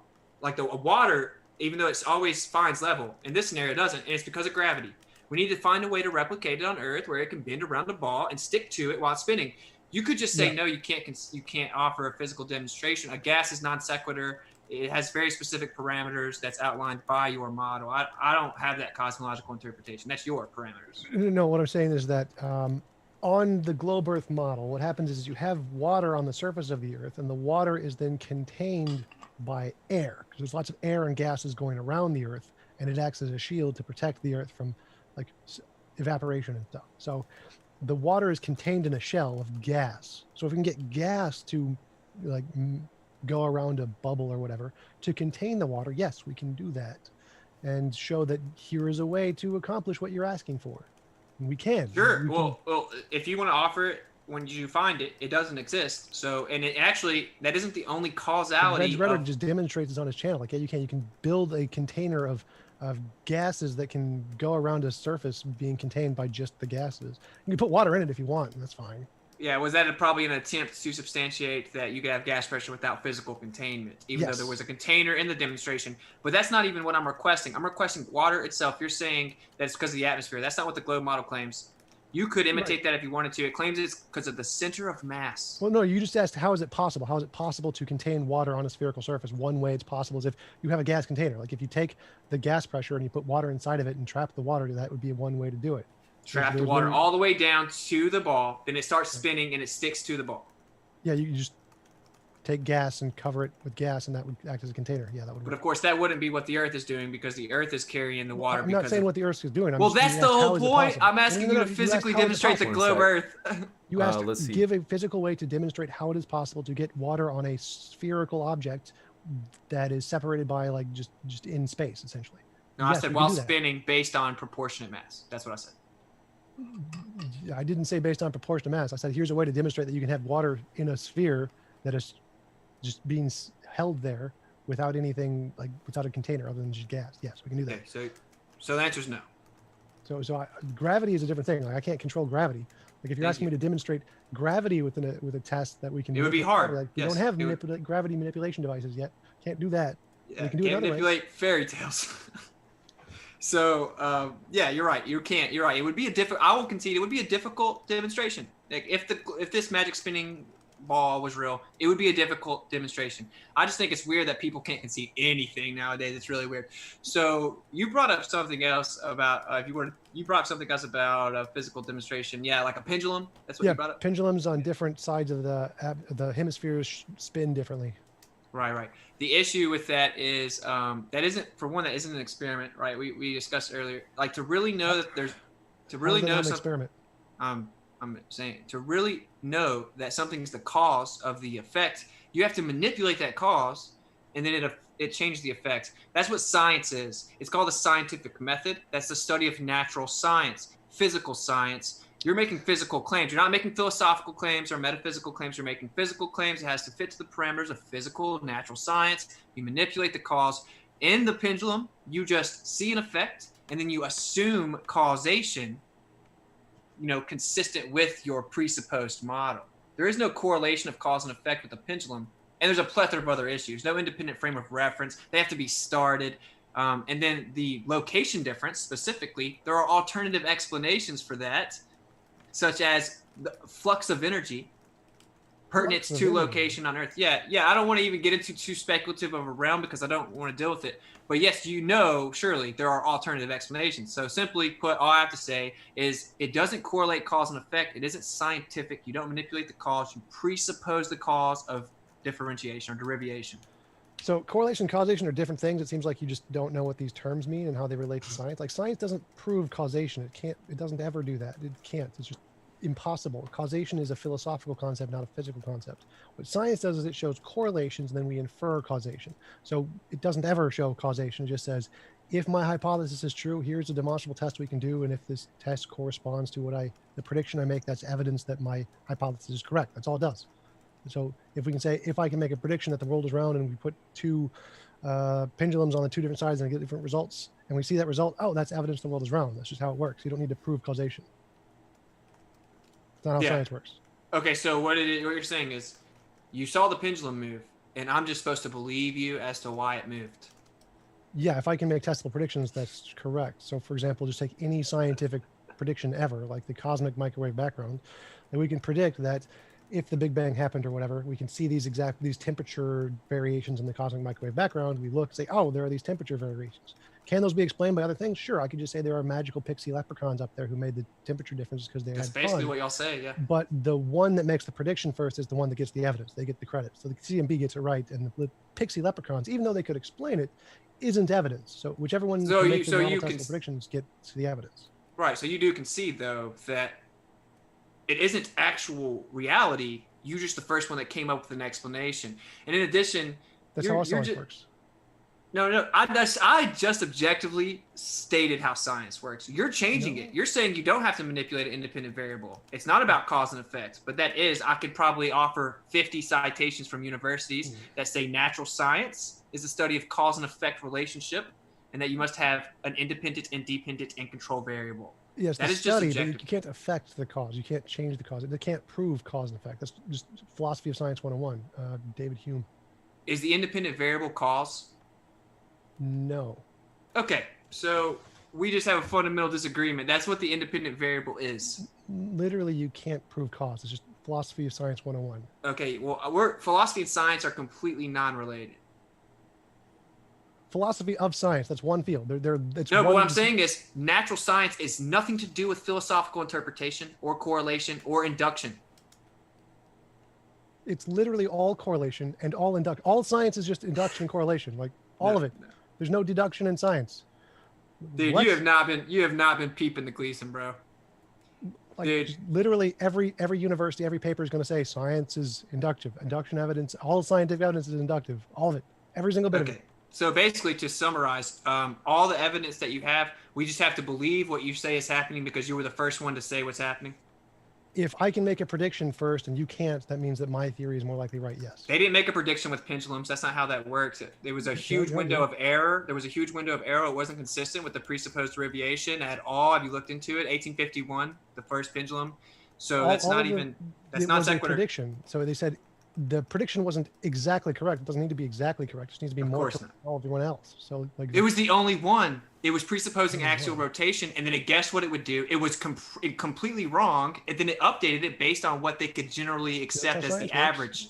Yeah, so science makes a prediction. It tries to get it right. If it gets it wrong, it updates new data and makes a new prediction. Like that's how all science works. Right. Don't you find it a bit unfounded to pretend that flat earthers are crazy people when you can't say anything other than we presented you an explanation and we were the first ones to do it? But no, we can't physically demonstrate that's actually the cause of what we're telling you. But just believe us. If not, we get to make fun of you on the internet and censor you.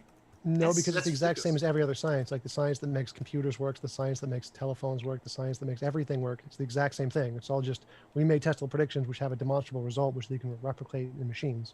It's the same thing. So if you're saying that method is unreliable, well, then it's the same method we use for medicine and healthcare and engineering and cars and planes. So if you're criticizing that, yeah, you're crazy. No, actually, I just said objectively what the study of natural science is, and that's the only thing relevant to this entire discussion because you're making engineering, all that's natural science. Okay, natural physical science is the only thing relevant to this conversation because you're making physical claims. We have an agreed upon parameters. We have a verification method. It's called the scientific method in natural physical science. and I've explained objectively what it is, and you've argued about the interpretation, saying that you could never, ever prove a cause. And I'm sure you're under the philosophy that you can never prove anything. Science doesn't prove things. And that's just that's a scapegoat, Correct. right? It's a scapegoat. What? So so then by deduction, there is no scientific proof of the globe model. There's no scientific proof of anything. We could all just be in a brain. Wait, can in a you just vat. answer directly though? So that would mean by deduction, there's no scientific proof of the globe Earth There's no model. scientific proof of anything. Science doesn't prove anything. Okay, yeah, we get it. That's the talking point nowadays because y'all don't have any proof. But wait, why do you think that's a scapegoat? Like, could we not be in a brain in the vat? Is that physically, like, logically impossible? wait, could we not be what? A brain in a vat, like we're in the Matrix. Like, so everything we're seeing is just a delusion of some kind. Like, that's possible, right? I guess you could say anything's possible. I guess that fairies could pick me up out of bed in the morning, Right. but That's why science can't prove anything with absolute certainty. It can't prove things. I like don't in actually agree though. I think that reality demonstrates itself to not be fluid and the necessary antecedent to creation as a creator, which is a different discussion. But I think everything is reality isn't fluid. Do I you don't think buy science can into prove that? that reality's not fluid. Yeah. Yeah. Well, Can- all can science- observable phenomena shows us that. So you would have to provide evidence counter to that. It's kind of Right, like when I agree completely. I agree. The fact that everything we see is agreement with that's called induction. So like if you see white goose, white goose, white goose, white goose, then you can assume the next one's also going to be a white goose. That's how induction works. That's why all science is induction. But it can't prove anything. It's not like math where 1 + 1 = 2 when it's necessarily the case. Science is all just induction. We look at all the examples and say, the next example is probably going to be the same. It doesn't prove anything. You actually brought up a perfect example, right? The issue with induction is when you hinge your worldview on that, it implodes. Because, for example, you brought up, we'll use the swans, right? You got all swans are white. White swan, white swan, white swan. All swans are white. But then you find a black swan. All swans aren't white, although it was logically reasonable to assume that based on the information you had at the time.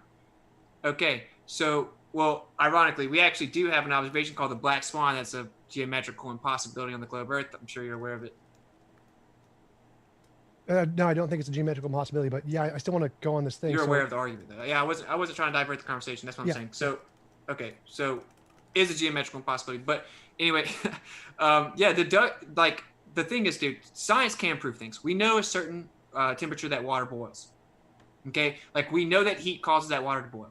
We can substantiate cause and effect relationships by manipulating the cause, dude. And if you're going to pretend that physical claims don't have to adhere to those parameters, but at the same time pretend that you can tout them as objective reality, that is crazy, bro. That is psychopathic. That makes no sense. How do we know that water boils at the 200 degrees or whatever? By repetitive observations of water reaching boiling at that heat. So white goose, white goose, white goose, white goose, white goose, and we assume that the next one's going to be white goose. Is that right? Well, if we could start making water boil without it reaching that degrees, then it would be different. Well, right, but that's the thing is that it's using induction. It's saying we've seen it a whole bunch of times, and we're going to assume it's going to be the same in the future, right? That's what it's doing.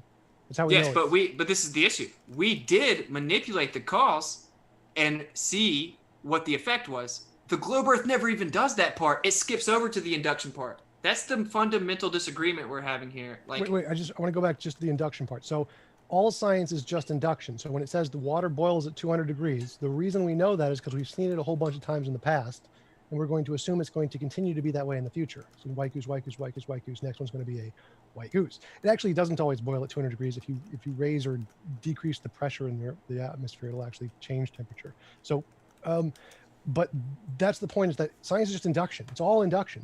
That's not a proof. It's just induction. Okay, so basically, science is a philosophical realm in which we theorize strictly, and if we're the first ones to come up with a theory, we have dibs to it, no matter how preposterous or insane it is, and that can actually be conflated to physical evidence and physical claims of reality of where we live. That's where we're at. That's the best we got.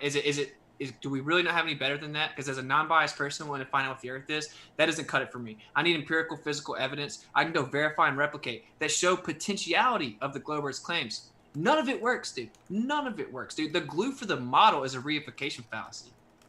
To pretend it's unfounded to question it is pathetic, in my opinion. So, yeah, I mean, do you believe in the theory of relativity, for example? Yes. Okay. Would you say time is physical? Yes. Time is physical. Yes. Please elaborate how so. time is physical because we made the predictions that if time is physical, we can see that time and space bend under certain conditions. We can measure those conditions and make testable results and say, oh, look, it bends. So it's physical. Okay.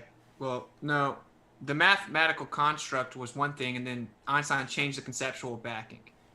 And Lorentz transformations evolved into the theory of relativity. He changed the conceptual backing. What I'm saying is, you just said, well, since we said it was physical, it is. Time isn't physical. Time is a human construct we've used to quantify existence, right? Like, we measure passing, and we've quantified it, like agreed upon parameters or increments. But it's just a construct. Time itself isn't physical. You can't bottle up time. Space itself is also a concept of a privation. It isn't physical either. And so to combine the two and then attribute physical properties to them is the literal definition of a reification fallacy, treating abstractions as if they were concrete. So we come up with abstract ideas like the earth or whatever. And then we take those abstract ideas and apply them to things like, say, an apple. An apple is an idea in our head. We have an idea of what an apple is. And then when we apply it to the world, we realize, oh, there's other things that were there that we didn't realize. Like it has seeds, or that it's a fruit, or that it grows, or that it has a lifespan. Like all of these properties are of the real thing that exists in the world. So we have an idea of time and space in our head, but no one cares what those are. Those don't matter at all. What matters is what are time and space in reality? And what they are in reality is physical objects. Our idea of time and space don't matter. Like that's the reification. You're taking this idea in our heads of time and space and thinking that means anything. They don't mean anything. What only thing that matters is what are they in reality? What they are in reality is measurable things that we can bend and weigh and compress. No, yeah, right. But that is only under, you're saying basically if you get all the air out, that's what's there, I promise. But you can't substantiate that that's what's there. And in its inception, time and space both are concepts. Just because you've taken the concepts and then say that in fact they are real doesn't make them real. And the concepts I've just described is objectively what space-time is. The definition of the words didn't change. Time, the measurement of magnitude between 2 points, passing. That's what time is. They did actually change. So the definitions did change. So time. Well, they add physical properties to them, and then they attempted to quantify with the physicality assumption of space and give it volume, height, width, breadth. Yes, that is what you meant. Like Lorentz transformations. Lorentz transformation is measuring a difference in time between two different observers. So it's not actually a straight line of time passing from one point to the next. It's not how it works in physics. That's not what time means in physics.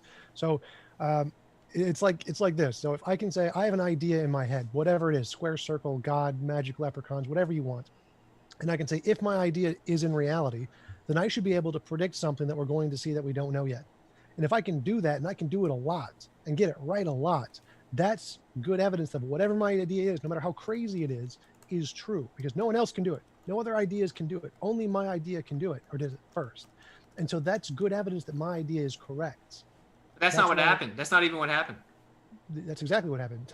Einstein said, time can bend. If time can bend, I'm going to make predictions about gravitational waves and the curvature of light around the sun, the orbit of Mercury, and say, oh, hey, we can actually verify all these things. So I have this. So there weren't any predictions prior to Einstein. Predictions about time bending. The sky. Right? The sky's reoccurring actually, and not all of Einstein's predictions worked. Like certain planets didn't cooperate within the Newtonian paradigm, or 98%. No, I understand it was predated. I understand it predated, but they still tout the Newtonian discovery, and then they take the Einsteinian application and say it doesn't work with 98. We can't explain what 98% of the universe is. It doesn't work on the cosmological or quantum scale. But I know it's real. And what I'm saying, it's an abstraction, bro. It's a concept. Is it pretty good if you want to think of it like that? Whatever. It doesn't matter. That's non sequitur to my point. There's no physical evidence for it. It's making physical claims. Time is not physical. Space is not physical. It doesn't matter how long you say it is. Can you substantiate that it is? Because something that isn't physical can't have physical properties, dude. Yeah. So go back to I can do that. So go back to my original example. I have an idea in my head. Doesn't matter what it is, magic pixie leprechauns. And if my idea corresponds to reality, then I should be able to predict things and to know stuff before we know it. So I can predict that this is going to happen, something we've never seen before under these conditions. And if I get it right, and I get it right again and again and again, that's pretty good evidence for magic pixie leprechauns or whatever.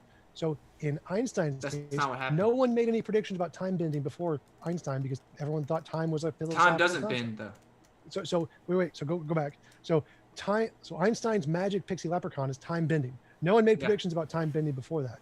Okay. Einstein said time bends, here are the predictions, and he got them right. No one else got them right. No one else could predict them. So everyone who thought time was a physical concept got them wrong. Einstein got them right. So that's good evidence, physical evidence that Einstein's interpretation, the idea in his head, is in reality.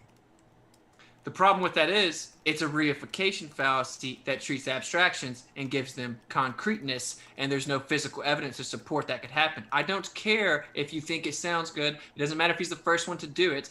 It's actually being basically reluctantly acknowledged to be fraudulent in modern proponents of your model.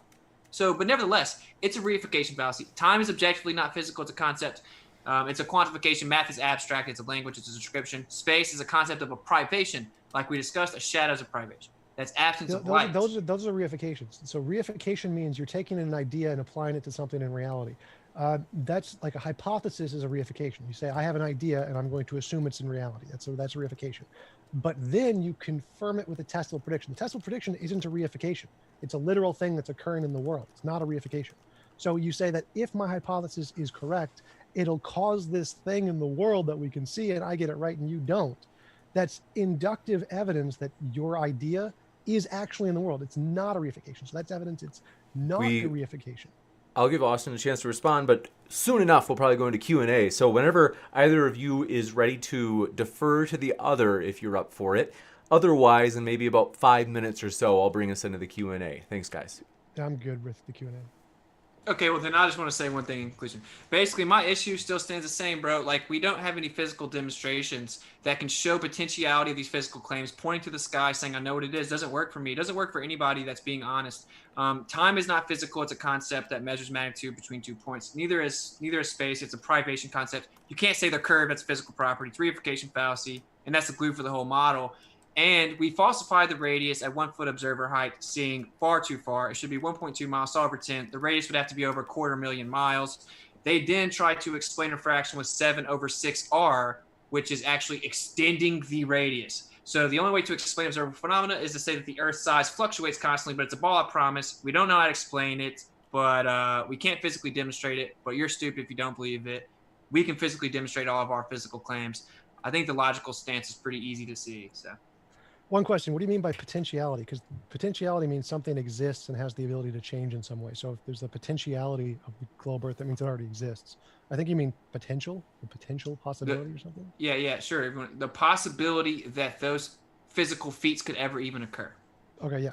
Because potentiality is a specific term in philosophy, means something different.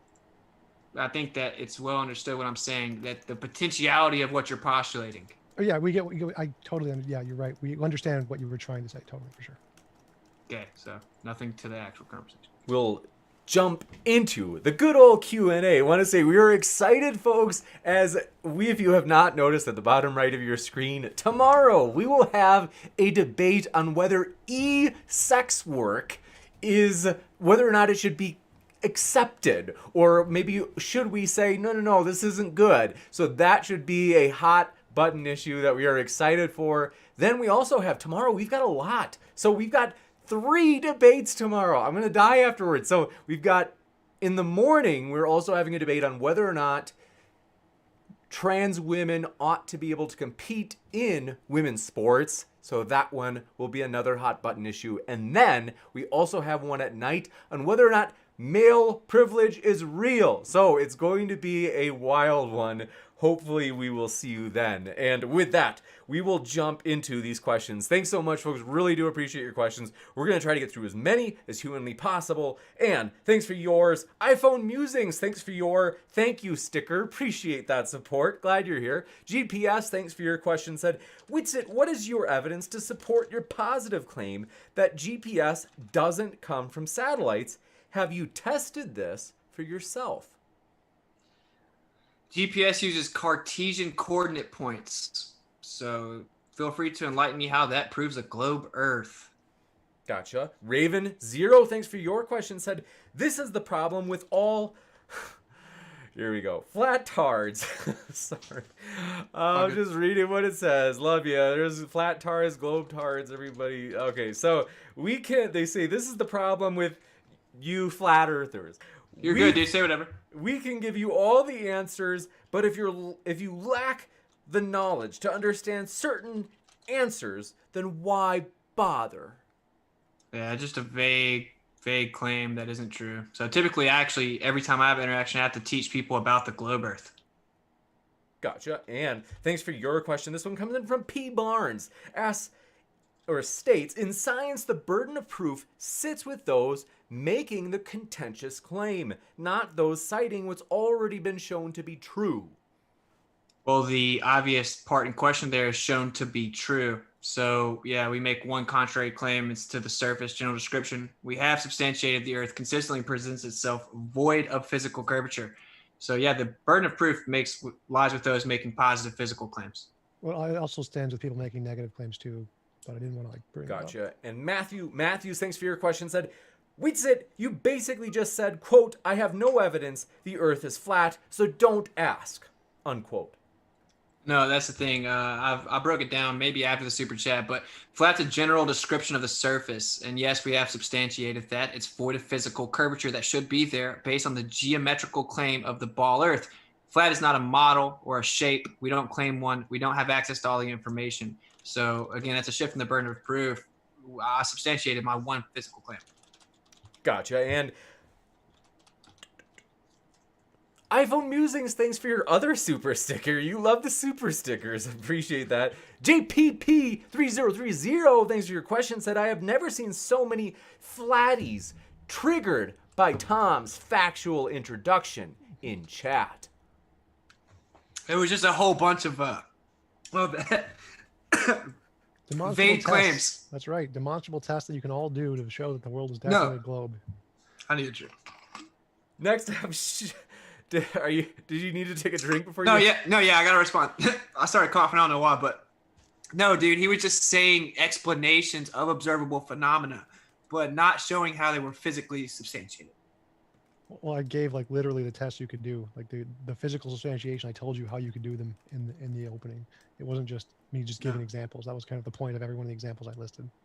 No, but okay. I'll give you a chance to respond to Austin because it was originally for you that super chat was, and then it's no big deal. I'll just keep it quick. I just disagree. One of the examples. Oh, look, you can take balls and make an eclipse. You have to presuppose the balls. Gotcha. I hate to ask, but because it does seem almost as if it does, like literally, I do wonder if sometimes my mic does weird stuff. If you're able to kind of help me out, both of you, just by moving toward the middle. And then thanks for your question. This comes in from Shigawire, says, Tom is awesome as ever, but this super chat is dedicated to the excellent moderator James Coons. That's really, I appreciate that. That's very nice of you. And Syed Ahmad, thanks for your question, says, I hope TJump is substantiating ... Yeah, but no, you can't just say it. It doesn't substantiate it. We need physical demonstrations to substantiate. Oh no, I think they're on your side. I think they're saying that they are skeptical of whether or not Tom will substantiate. Or they're making fun of. That's like my favorite word, but you never know. Yeah, I think Wits is right. Tom, I can't hear you, bro. Even I can't hear you. Testing. Is this some sort of tasteless joke on us? No, can you hear me now? Now it's better. Yes. Okay. Yeah, I have no idea when I was doing that. So, yeah, definitely you could substantiate all the claims I make. You can build the pendulums. You can build the experiment with the light bulbs and show it's the same. You get the same results. You can do all the different. You can see all the different effects I mentioned. You could build the neutrinos and point them down at the Earth to get the signals. You can do all of those things yourself. Like, do them all. They're literal experiments that you could do. Next, thanks for your question, Anthony. Let me know if I mispronounce Chikante says there's no triggering. Everything he has said is just level 1 flat Earth research. This sucks. Okay. I don't know who. That's to him. Gotcha. He's basically saying you haven't actually looked at the flat Earth position enough to really know some of the basic questions. That's right. I don't need to research fairy tales. It's kind of like why. Next. That's ironic. Thanks for your super chat from Bearded Devil 1864 says, WitsIt is just pushing the burden onto TJump to avoid his own. Commence the flat Earth sea lioning. There will be zero valid arguments for the flat Earth presented by WitsIt.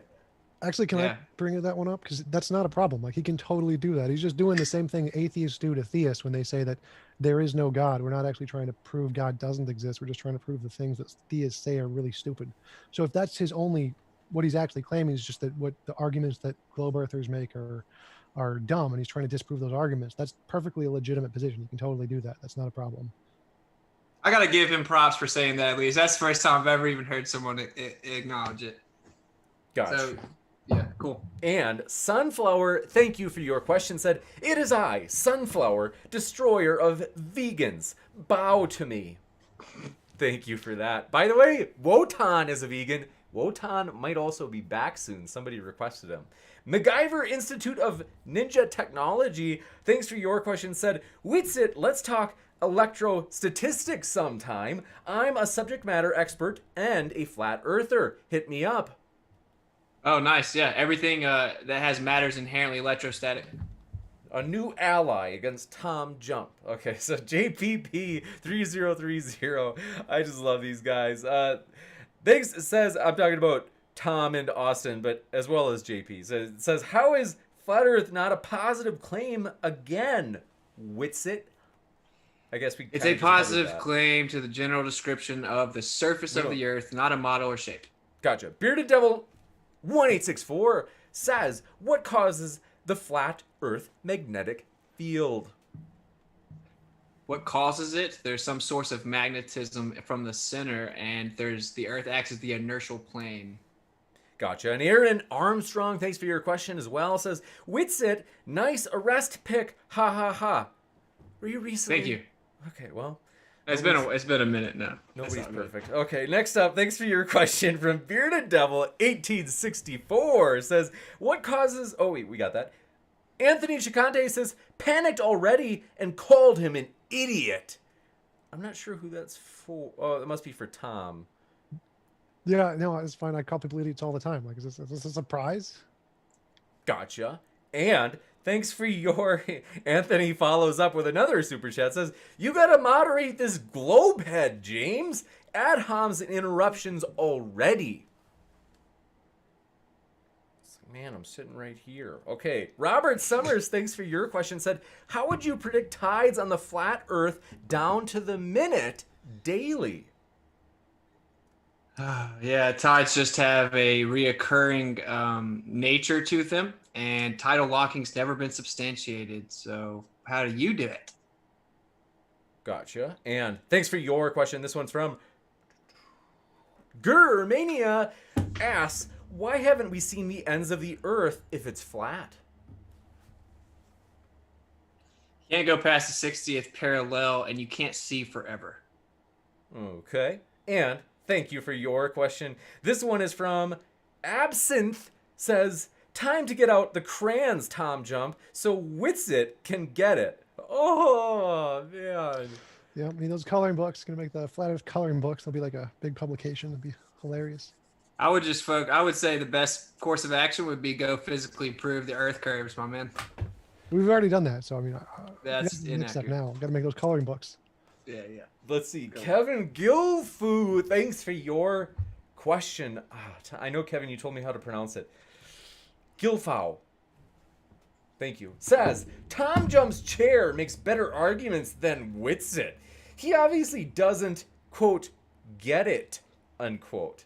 That's why y'all gotta be more. Oh, sorry. Hold on, sorry. I'm still insulting you. It says that's. They say that's why he keeps trying to change the subject of magnetism. Anyone that knows me knows that's like my favorite subject. But yeah. Anyway, cool add-ons. Come up with a better insult, dude, than just switching my name around with not or doesn't. Gotcha. And thanks for your question. Michael Dresden, Tom might remember that name, says, TJump is angry and, in all caps, getting owned. Thank you. Anthony Chicante says, for truth's sake, someone moderate this glober. I thought I did all right. You know, he's passionate. Gurmania, thank you for your question, says, do flat earthers believe in outer space, or is that a conspiracy too? Well, flat earthers don't make a habit of believing things. Y'all are real big on the B word, but we don't believe the current connotation of space where they say there's a near perfect vacuum adjacent to a pressurized system. We claim it violates second law of thermodynamics.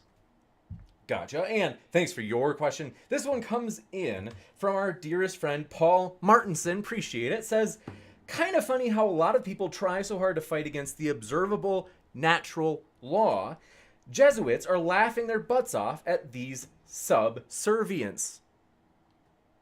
I have to be honest, I don't even understand it. Do you, Austin? Can you explain this to us?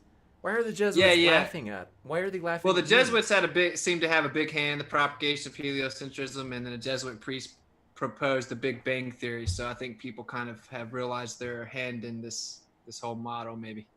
Gotcha. And Shigawire, thanks for your question, says, WitsIt, you need to learn trigonometry, geometry, and basic maths before you can participate. You can use Khan Academy. It's free. Yeah, you need to try to go find some evidence that doesn't require planar geometry or trigonometry and actually applies spherical trigonometry. Gotcha. And thanks out to your let's see. Thanks for your statements from Movie Theory, who says, I'm going to read these because there's two in a row. Tom interrupting because he knows he's losing. It's official. Tom lost. Call this one, James. Actually, I normally interrupt because you use too many words together that don't make sense, so I'm usually asking for clarification when I interrupt. Gotcha. And Paul Martinson, thanks for your question, said, I've mapped an equation out to make the math describing time-traveling leprechauns plausible. Trust me, I have a math equation for it. If it makes testable predictions, then yeah, that's good evidence.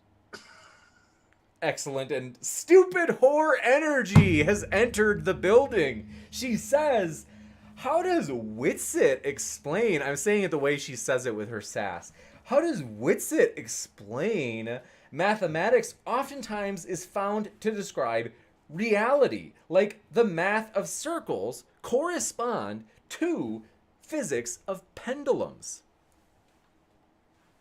Math of circles. Well, there is the golden ratio. It seems to be consistent throughout existence, but math just describes things. And then, of course, once it's accurately described, it can be replicated.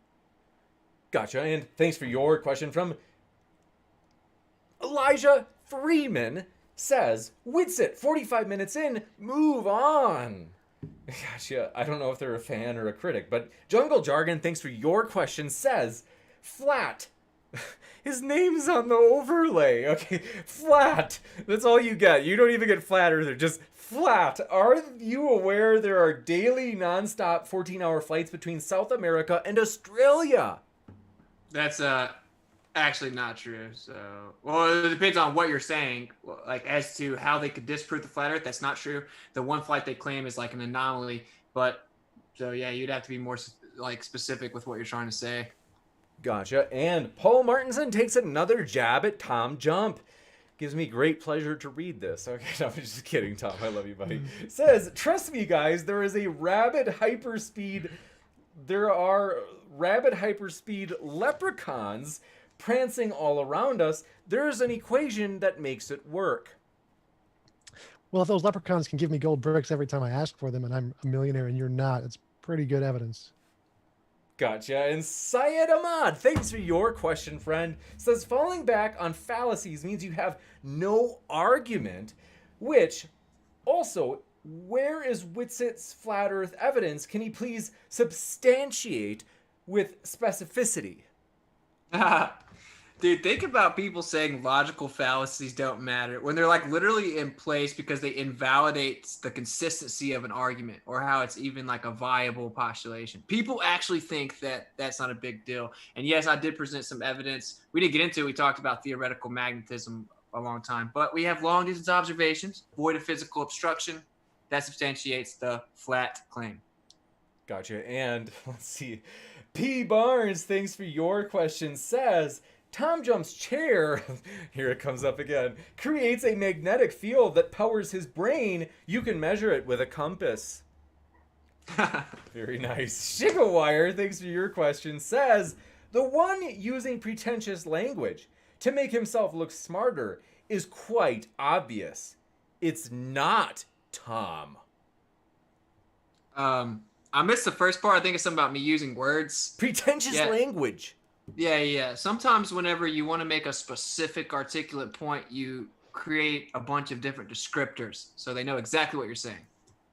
Gotcha. And thanks for your question from Michael Dresden. Strikes again. Says, LOL, better luck next time, Globers. You lost. Okay. Richard Ashton is says, everything else is round. Can't we be flat and special? Yeah, that's just stupid, you know. Just because lights in the sky appear to be circular orbs doesn't mean terra firma is a ball. Next, thank you for your question. I always love this username. A little fat girl says, sounds like WitsIt is presupposing that the moon magically becomes dark in some spots. No, I know it's not very common you Globers experience this, but intellectually honesty is what I presented. I prefaced by saying, I don't know. There's a speculation. Gotcha. Paul Martinson strikes again. Thunderous blows being hurled at Tom. Says, I'm pretty sure this Glober doesn't understand how light works. Pretty sure I understood this in 2nd grade.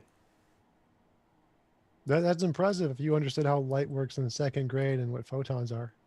Next up, Mikey Riot. Thanks for your question. Says, next week, WitsIt versus magnets and shadows. Make it happen, James. All hail the chair. I missed what is he asking? They want you to debate against magnets and shadows. Oh, okay. Oh, yeah, cool. That'll be a very productive exchange with inanimate objects, I'm sure. Stupid whore energy strikes again, saying you can take a time lapse of the shadow on the moon from space during an eclipse.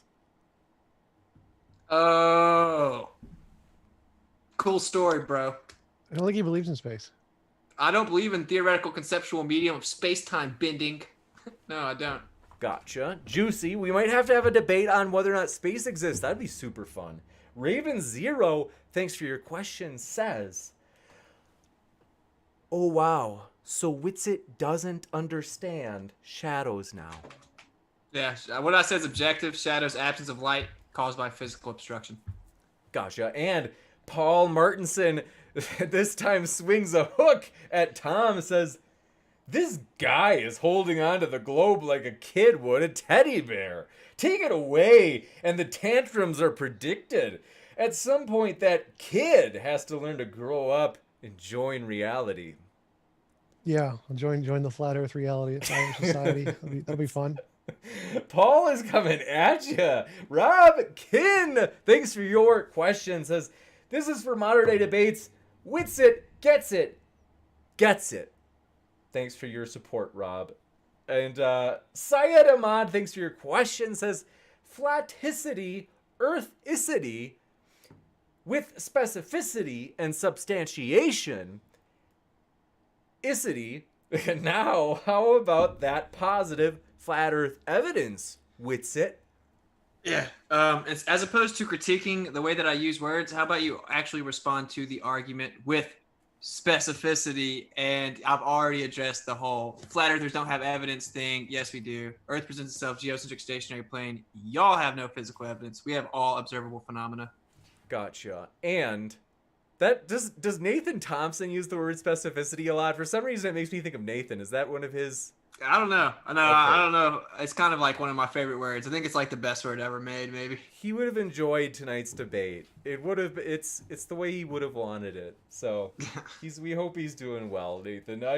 Next up, thanks for your question. Sean Charles says nobody can demonstrate large body of water sticking to a spinning surface. So why would we believe level water can arch or leave a lump of water in the middle of the ocean? Tom, why is that? You could hold a drop of water on a pin. There's a big ball of water on a pin. Gotcha. And thanks so much. Appreciate your question from Reality Hijacked. Says, if you magnetized a flat, square piece of metal the geometry of the field would be exactly the same toroidal bubble space as a spherical magnet. Having said that, the Earth is clearly a sphere, WitsIt.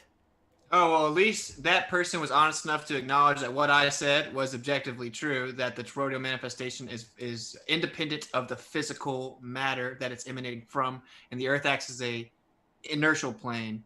So obviously I disagree with you on the end, but whatever. Better than nothing.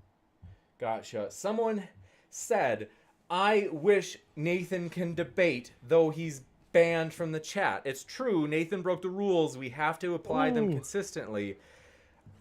I don't know, folks. What do you think in the live chat? Should we let Nathan back? Tom wants a shot at Nathan. Yeah, Nathan's afraid of me. He's afraid to debate. It's sad. So should we have him... Let Nathan back. Spam one in the chat for Nathan back. Because Nathan, by the way, folks, he's not in jail. He dead. Just kidding. Do you know who says that though? I was quoting somebody, a famous YouTuber. He's not really dead. He's not in jail either, that I know of. Next, thanks for your question. This one comes in from Stupid Whore Energy is just the Energizer Bunny. She doesn't stop. She says, WitsIt, how do you manipulate the cause of radioactive decay? Well, I don't guess that you necessarily could. I certainly don't believe the presupposed interpretation of rate of change. It's ridiculous. Gotcha. You don't believe in radioactive decay? I don't believe in it being applied to any extended period of time with an assumed rate of change. Gotcha. I'm looking at the live chat. We do have, let's see, we got a lot of ones, we've got some twos. We have Alan H says, hell no. And then we've got, let's see. So I can't remember, what did 1 and what did 2 mean? Yeah, I vote we bring him back. I said hit 1 if you want Nathan back. Yeah. Public space got it. He did. That's from Jesse Lee Peterson. Okay, thanks for your feedback, chat. We will perhaps bring Nathan back. Tom wants a piece of him. But I will say it is true that we do want the chat to be relatively friendly. It's like totally cool to lambast and just excoriate people's arguments. But the people themselves, we'd ask, can you take it easy on the people, Sometimes you go after their appearance and stuff, and that's where it's like, come on. Now you're like harassing them. So next up, thanks for your question from Paul Martinson. He is non-stop after you, Tom. I hope you're ready. He says, put any gas in a coffee can and place it 200 miles away and ask any scientist to tell you what that is. And then times that distance by 12.5 billion. Yeah, if you put gas, a large number of gas in a coffee can, if it's like a heavy gas, it's still going to be in the coffee can. You can still measure what it is by like just looking at it and seeing the effects of what it does in the coffee can, because it's not going to be the same as a liquid or a solid. And so you can compare it to a liquid, a solid, and gas in a little container next to you and say, oh, look, it's like that one. So it's a gas. It's pretty simple. Gotcha. And John Rapp, thanks for your, state question. Said, bend water? Bend gas? Are you a 3-year-old? What? I don't know who that's insulting. Who is that meant to insult? It's talking about when we were discussing how I asked if you could physically demonstrate water bending around a ball, and you talked about gas. Gotcha. Next up, thanks for your question. This one comes in from Michael Dresden, Tom's old buddy. He says, Tom and his word salad philosophy of science, all caps, LOL. Yeah, I just straight up took that from like the Stanford Encyclopedia. If you can look it up, it's not too hard. Physical science proves things with... Okay, next. Thanks for your question from Gabriel K. He says, there is only a 5-degree tilt to the moon's orbit on the Earth/Sun plane. Have you done the math to verify that Earth can't cast a shadow in this case? Yeah, I'm asking you if the Earth's shadow can actually refract up above the horizon with the apparent location of the moon itself. So, come on. Gotcha. And thanks for your question. This one comes in. By the way, Joey Rocca, people have said, they're like, we want to hear Joey Rocca in a debate. The door is open, Joey. We'd love to have you if you'd like to come on. Just want to let you know that. And Gabriel K. Oh, we read that one. Thanks for your question from Not Asher. Says, please ask WitsIt why we have no proof of a barrier around the flat earth and why all of the governments collectively decided they want to hide that land. Why would the governments want to hide land? I think that's pretty self-explanatory. You're asking me a why question. It's like if I walk up to you with my iPhone, I'm like, hey, look, your girl's cheating on you, bro. Look at her. And you won't look at the video till I can tell you why she cheated. Like, okay, don't look at the video, bro. Keep dating her. You know, that's not my problem. And what's the proof of containment? The necessary antecedent to gas pressure is physical containment.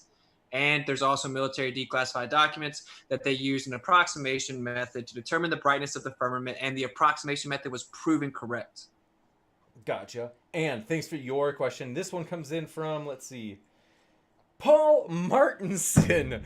Like a pit bull. He is just on Tom like white on rice. Says, natural law supersedes any theory at any time. Observable, verifiable, repeatable.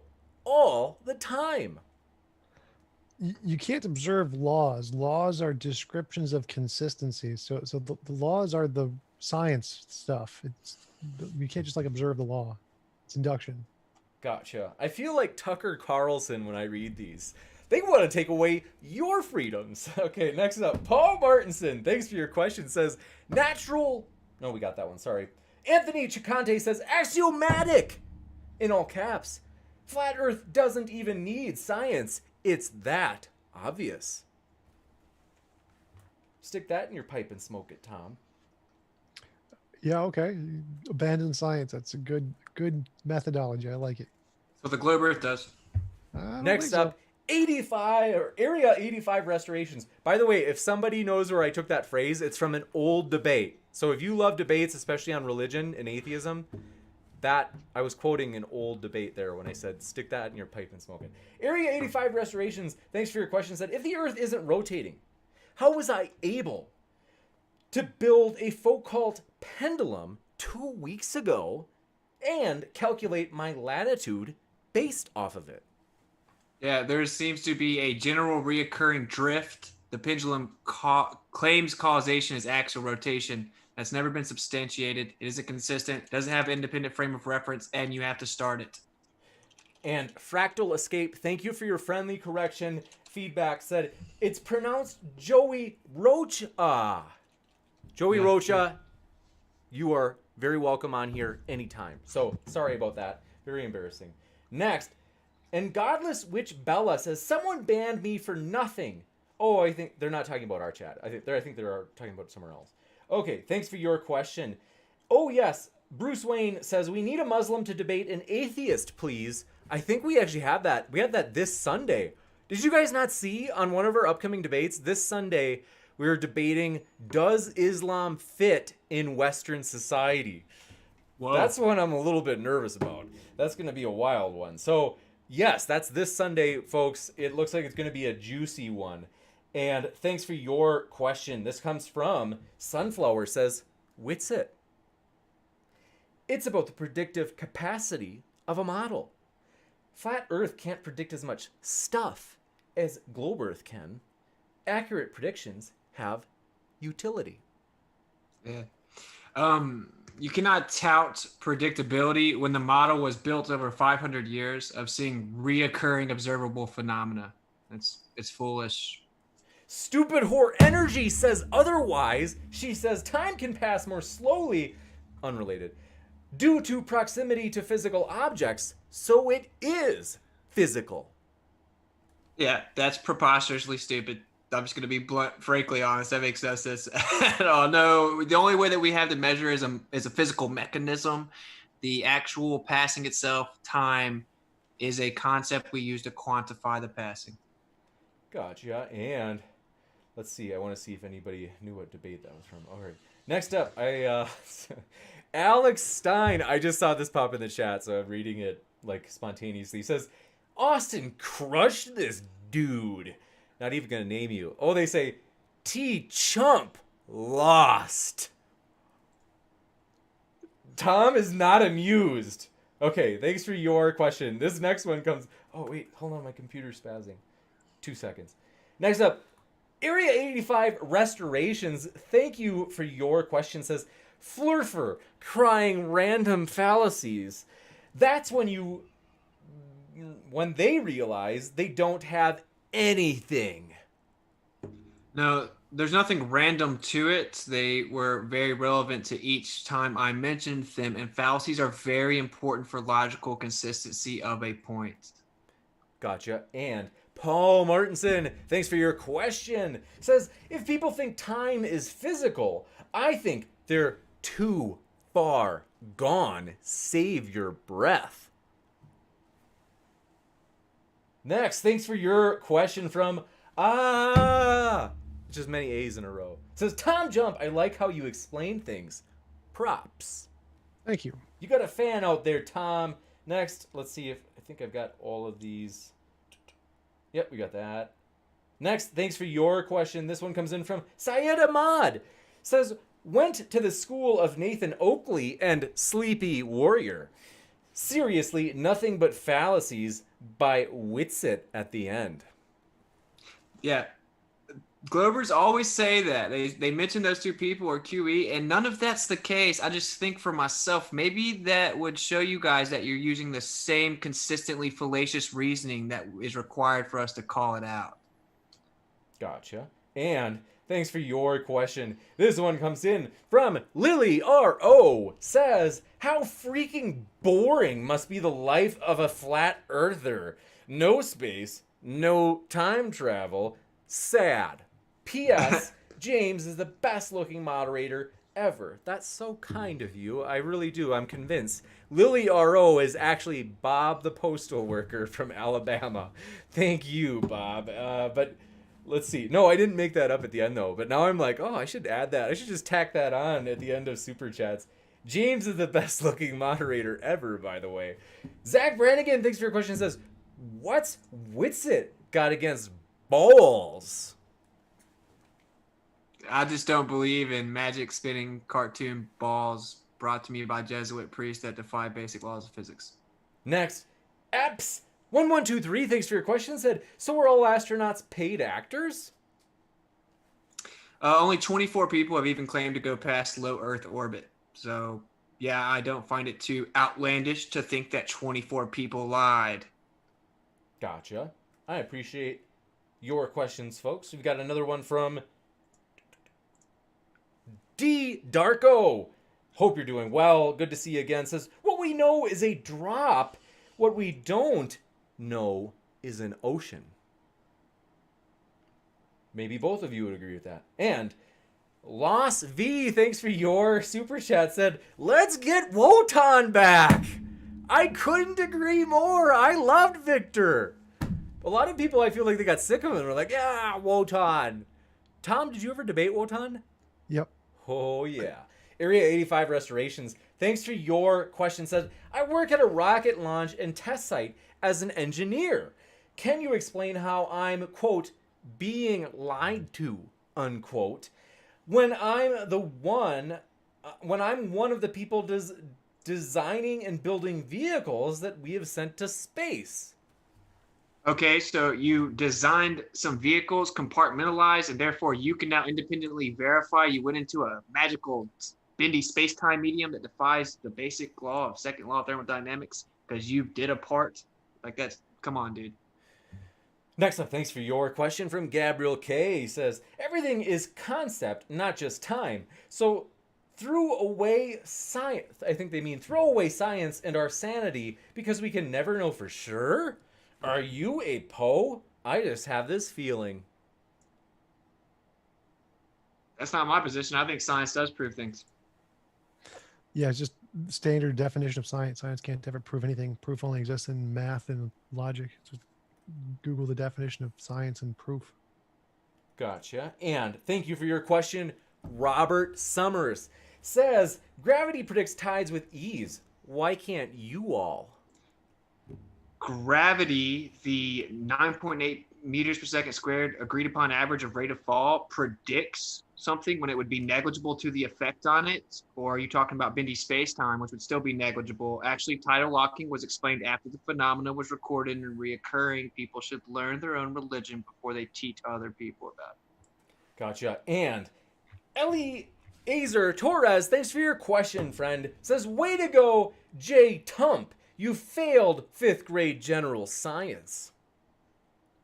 Yeah, 5th grade flat earth science. Not really interested in those kind of classes. Next, Brian Broca, thanks for your question. Says, seriously, you try not to just believe things? What about your magic sky daddy? Yeah, well, I think the necessary antecedent to creation is creator. Anything other than that would be foolish to even entertain. So I don't, yeah, that's not really much belief for me. Can you propose an alternative? Gotcha. And Sean Hawkins, one of our favorite modern day debate critics. Glad to see you, Sean. Says, why is WitsIt getting help from QE on Discord? Who is QE? Dude, Sean Hawkins is this guy that like stalks my YouTube and makes videos of me, and he's like obsessed with QE and Nathan Oakley, Quantum Eraser. He's the one that presented the Black Swan. Anyway, shout out QE and Nathan Oakley and Sleepy Warrior and Chocolate and everybody else that makes you clown spiral. Because if Flat Earth was stupid, why would you stalk us and get so upset about it? It's really kind of weird. Stop being weirdos.